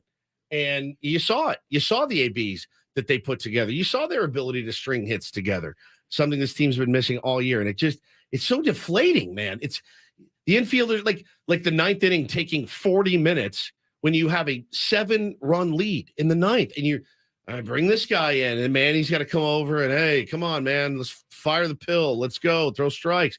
The guy's lost. There's no situation unless we're down 12-1 where I'm like, bro, get out there and eat 3 innings. I mean, that's basically what he's good for right now. And again, I don't want Honeywell in high leverage. Cosgrove, I probably don't want in high leverage. Steven Wilson's back. He was a little shaky, but he's just now getting back. We need bodies, man. We need bodies, guys that you can trust to get outs, and there's just nobody down there. You wonder if it has a trickle-down effect. Had they not used Hader, does that change the order of guys who come out on Saturday morning, knowing, hey, now we've just used Hader, we got 2 games today? Oh, yeah. Are we, he's down today. Yeah, probably. I mean, or even if they thought they could probably pitch him for one of the 2 games, you're a lot more careful and judicious. Now, they brought in Wilson first in the doubleheader after Snell, and he gave up a couple of the runs. I mean, he was probably coming in at some point after activating him, but I mean, you're trying to bridge. It's just a different game. Basically, the way I look at it is this: there's a certain amount of innings you have to cover, and there's really nobody down there I trust to cover any of them. And if I don't trust him, I can promise you Bob Melvin doesn't either. It is darts at a board right now when it comes to our bullpen. It's terrible because they're wasting really, really good outings by our starting pitcher. Our starting pitchers, Ben, keep us in these games, and that is all you can ask for. Incredible. Our offense gets going, they score early, then they stop. And then when the clock strikes midnight and you go into extra innings, they literally stop hitting. They just don't hit. No hits in 4 innings yesterday. Before you go, do have to note 2 quick things. Congratulations to Manny Machado on his 300th career home run. It was Matt Strom who allowed it. And I would say I feel bad for Matty, but he backed his way into a victory. Sure did. Vultured one. Giving up home run. And then the Phillies not only got him off the hook, but got him a W in that game on Saturday. So Stromy comes out smelling like a rose this weekend. Pitched in extra innings yesterday as well. A couple of Phillies wins. Matty Strom takes part in them. We need to get him back on the show soon. But congratulations to Manny. 300 career home runs and has definitely heated up. Unfortunately, the Padres just haven't taken advantage of it enough. Kind of wipes out that theory, too. When Manny goes, we go. Well, I mean, last week when they went 5-1 and Manny was going certainly, and when he homered on Friday and they won, felt like it as well. Obviously went, homered on Saturday and 1 for 5, though. He didn't get 2 hits at least. That was the only. Woodsy, you're about to take off. Yeah, going to the doctor. Got a doctor's appointment. Would you like to hear Ben's flub? Yes. I've tracked it down. I want to. He never wore. He hasn't worn 23 at the Lakers. Now he needs to start wearing some 23 here in LA. Oh no, God! Dave, hold on. Remix. Ben, you do a great job. Thank you. Have a good rest of the show. Bye, Woods. Have a good doctor's appointment. We'll see you tomorrow morning. Woodsy. We got Sammy Levin in studio, in season. Sammy going to join us next on Ben and Woods on San Diego's #1 sports station, 97.3 The Fan.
Final segment of Ben and Woods on a Monday, live from Checks Notes here in San Diego, California. We live in San Diego, Ben. Yes, We're not in LA. I wrote that down just so I don't make that mistake again. Woodsy's off to the doctor. He'll be back tomorrow morning at 6 a.m. But when we get back from traffic, you will get to hear the in-studio sounds of Sam Levitt, Padres pre- and post-game show host. First, this hour on The Fan is brought to you by Cars.com. Whether you're looking for the perfect summer road trip car or something you can zip around in, visit Cars.com today. They have over 2 million cars for your 2 million summer possibilities. Head to Cars.com. Check out the possibilities. Cars.com. Where to next? And where to next for us is traffic with Kelly. From the premier Kia of Carlsbad Traffic Center, part of the Premier Auto family, here's Kelly Tannick. Couple problems wrapping up our morning drive. Collision on southbound 125 just before Grossmont. Looks like a street sweeper and car involved in this one. They're over the right shoulder. And still clearing an accident on northbound 5 near Hawthorne Street. Everything's in the center divide. I'm Kelly Danik with Ben and Woods, San Diego's #1 sports station, 97.3 The Fan. And joining us, not on the Premier Chevrolet of Carlsbad Fan Hotline, but sitting in Woodsy's chair. You can see him on the YouTube stream. He's got a green hat with a surfer on You didn't it. get the memo. It's black T-shirt. Yeah, he didn't get the black T-shirt uniform I just memo. thought about how I should have got a grand Changed old barbecue quickly. hat. Oh, yeah, well, you can wear mine if you want. Now, Sam Levitt is here on 97.3 The Fan. And first things first, Sammy, I have to offer my sympathy, condolences. I have done pre- and post-game shows, and there were two things as a pre- and post-game show host you hate more than anything else. One, double headers. Two, rain delays. And you got both of them in what must have been an excruciating weekend where you couldn't even, well, at least the Padres won the games or anything. Nope, they lost all 3 games on Saturday and Sunday with 3 hours in between games on I Saturday. felt bad even texting Sammy yesterday. And a 3-hour hey, wait. Oh. You good to join us for a phoner after the nightmare of a weekend you had. And what does he do? He doesn't call on the phone. He doesn't call on the phone. He's here in studio. I love it. It was, it was a doozy of a weekend. Look, the doubleheader I knew about well in advance. We did have the All-Star break to get ready for it, 4 days off. But yesterday with the rain delay, especially after the doubleheader, we were on the air at 9:35. And I'll be honest, impressively, we took it, had content for 3 hours. And then the game goes 12 innings, and the Padres don't find a way to win. Oh, yeah, and extra innings. That's the third thing that you'd like the least as a post-game show. Doubleheader, 45 minutes. 3-hour rain delay, 12 innings. 3 extra innings. And by the way, the Padres lost each and every game. So how did you spend your All-Star? Did you go home?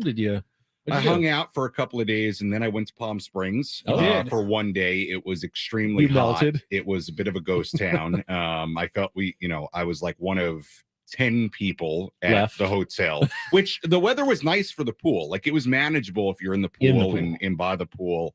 But I would like to go back maybe this winter when there's actual people there, because there was like nobody on the street walking around. November is great for and then I saw Springs, it was like 107, 108, 109, I think, at its highest the day I was there.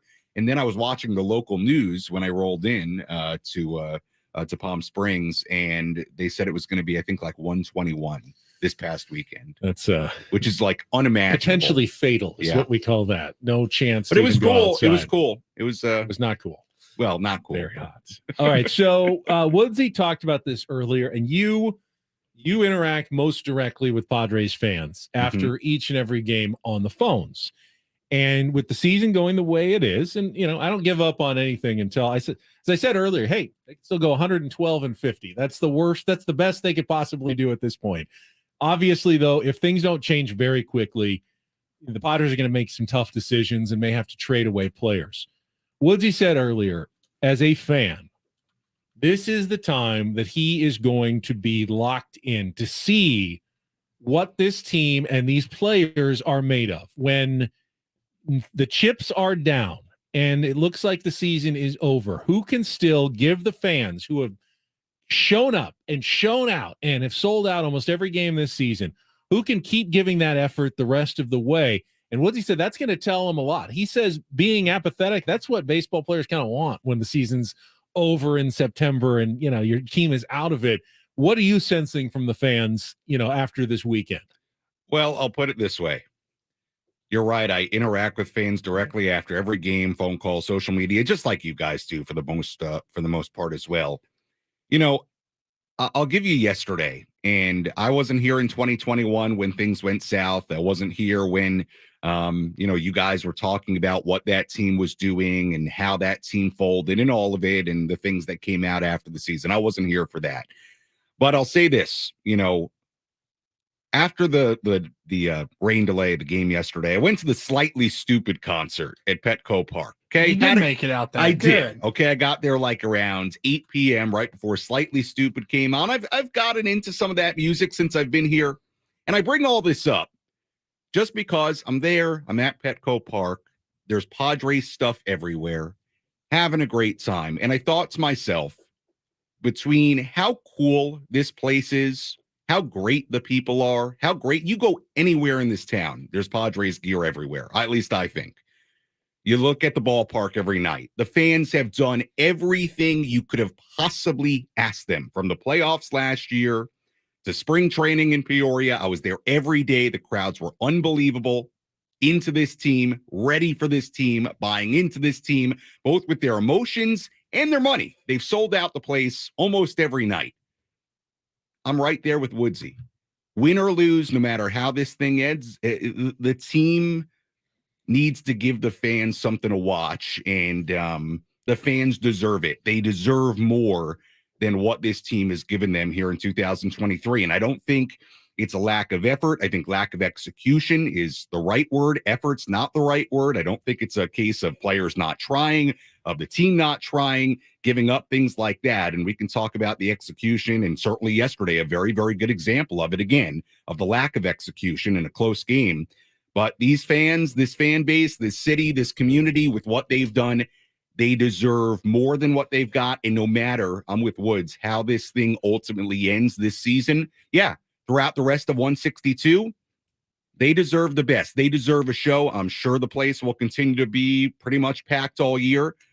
Yeah, they deserve everything this team has, even if they're, 20 games below 500 at some point, which I don't think is going to happen, but they deserve every bit of energy, of enthusiasm, of effort, of passion that this team has the rest of the way. I agree. Sam Levitt is with us here on 97.3 The Fan, and Jake Mintz from Cespedes Family Barbecue joined us, and he made the comparison.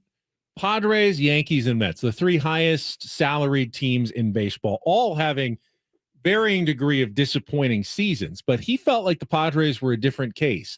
He sees a lot of sloppy play with the Yankees and the Mets, especially, who we just saw, just kind of bad play, mental mistakes. It's not exactly what we've seen with the Padres. You mentioned the lack of execution. Now 0-9 in extra inning games.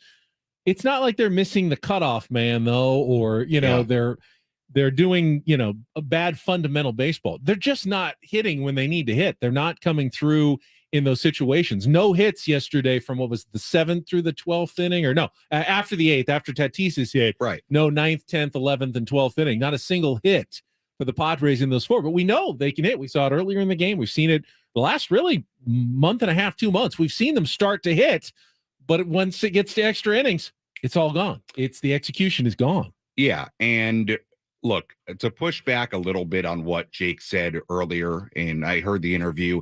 I mean, look, are there elements where they've been quote unquote unlucky? Sure. But you look at some of the numbers and you look at yesterday, which was a prime example. That's not bad luck. I mean, they had yesterday, after the Fernando hit, they had 9 plate appearances with runners in scoring position. They had the sac fly from Soto. That was it. They didn't have a hit with runners in scoring position, including in the extra innings where they didn't have a hit in the 9th, 10th, 11th, or 12th. I mean, Ben, that's not luck. I mean, that's just not executing. And we've seen it in extra innings throughout the year. I mean, look, I know we've talked about these kinds of numbers all year, and I've been a proponent of, hey, this stuff evens out. Hey, they've done better, and they have with runners in scoring position and things like that. The numbers overall lately have been better. But let's zoom out, 90-plus games in. Runners in scoring position, 222 team batting average, last in baseball. Runners on base, 232 team batting average, last in baseball. Late in close situations, which is a pretty good indicator of big at-bats in a close game, late innings, 194, 28th in baseball. I mean, those numbers, and then you look at the 1-run games, the 1 and 2 run games, the number you brought up earlier, especially since going back to late May, 0-9 in extras. It all kind of makes sense to me. I mean, it explains why the Padres are bad. It does. It's not like these players have never been clutch in their careers, though. Right. They all have been. It's not like they don't own the clutch gene. I know Steph Curry hits big threes. He makes eagle putts to win celebrity golf tournaments. You go, there's someone who's clutch. They need someone like that. Well, Manny's been clutch almost all of his career. Right. Tatis has been clutch in his young career. Soto's come up. They've all done it. This year, though, almost none of them have done it in big situations. And that's where I think, like, the luck thing is probably a fair thing to say, right? So you point out all those numbers, and yes, execution part of it for sure. But yeah, why has it so widespread been that way? Because I don't think guys are going up to the plate not trying to deliver in big situations. It's just not happening, and it's now not happening for a really long time, or at least they can't put together an extended stretch where it happens with regularity. And that is the part that I know you and Woods and Paul and me have been trying to figure out all year, and you can't figure it out. I'm on record, Sam. I think Bob Melvin is a good manager. Me He's too. a 3-time manager of the year. He has not forgotten what he is doing. I don't think he's the problem. Doesn't make him immune from some second guessing and decisions. And go back to the bottom of the 10th inning yesterday, Josh Hader on the mound, gets 2 outs. They're 1 out away from winning the game. Runner on third, 2 bases open. Bryce Harper is at the plate. What do you think? What was your thinking in that situation, just as you were watching it in real time? What should they have walked Bryce Harper? No. Should they have pitched to Bryce Harper? They should have pitched to Bryce Harper. You don't put the winning run on I base. agree. Well, there are 2 situations. Let me go back to the first one with the Hader inning. I mean, you got Hader against Harper. Final out. I mean, I even saw people Your on best against their best. Yeah, I mean, I saw people on social media yesterday suggesting that they walk Harper there to put the winning run on base when you've got 2 outs in the inning, you're up by 1. That it makes no sense. And then look, I mean, maybe if there's another lefty behind him with really terrible career numbers, you got against Real Hader, Muto behind him. But you got a hitter. righty who's a pretty good player behind him. I just think that's not a good decision. And then even in the 12th inning with Schwarber, look, yes, you could have walked him, set up the double play, but you've got Turner, who's you're not going to double up. Nope. Harper after that, Real Muto after him. I mean, I saw this yesterday. I don't think I had a call about it, but I saw it all over social media. I just think at that point we are so grasping for things to point at and blame. I had no problem with either of them. I mean, I've said it, all year long. I mean, I think Bob Melvin's a really, really good manager. I think with the bullpen, things like that, you have to look at some of the options and how guys that he's had to rely on, he should rely on, guys like Garcia, guys like Martinez, guys like Hill. These are all guys that we knew they would have to rely on at the very start of the season. They've all had their individual struggles. I don't know what he's supposed to do other than give the ball to those guys and hope today is the day that they find a way through the outing and put up a 0. So look, I've been on record saying it a ton. I know you guys agree. I think Bob Melvin is a really good manager, and I didn't have any problem with anything late in the game. I think at that point, you're just grasping. Yeah, I mean, you're an idiot for bringing in Tim Hill. You're an idiot for bringing. And by in, the way, I mean, you can only use the guys who are in your bullpen. And here's the thing. Here's the other part of it. Shout out to Darnay Tripp. I know other station, but no, he's okay. It's fine. He had like Darnay. He had a tweet yesterday. I like Darnay too. Good guy.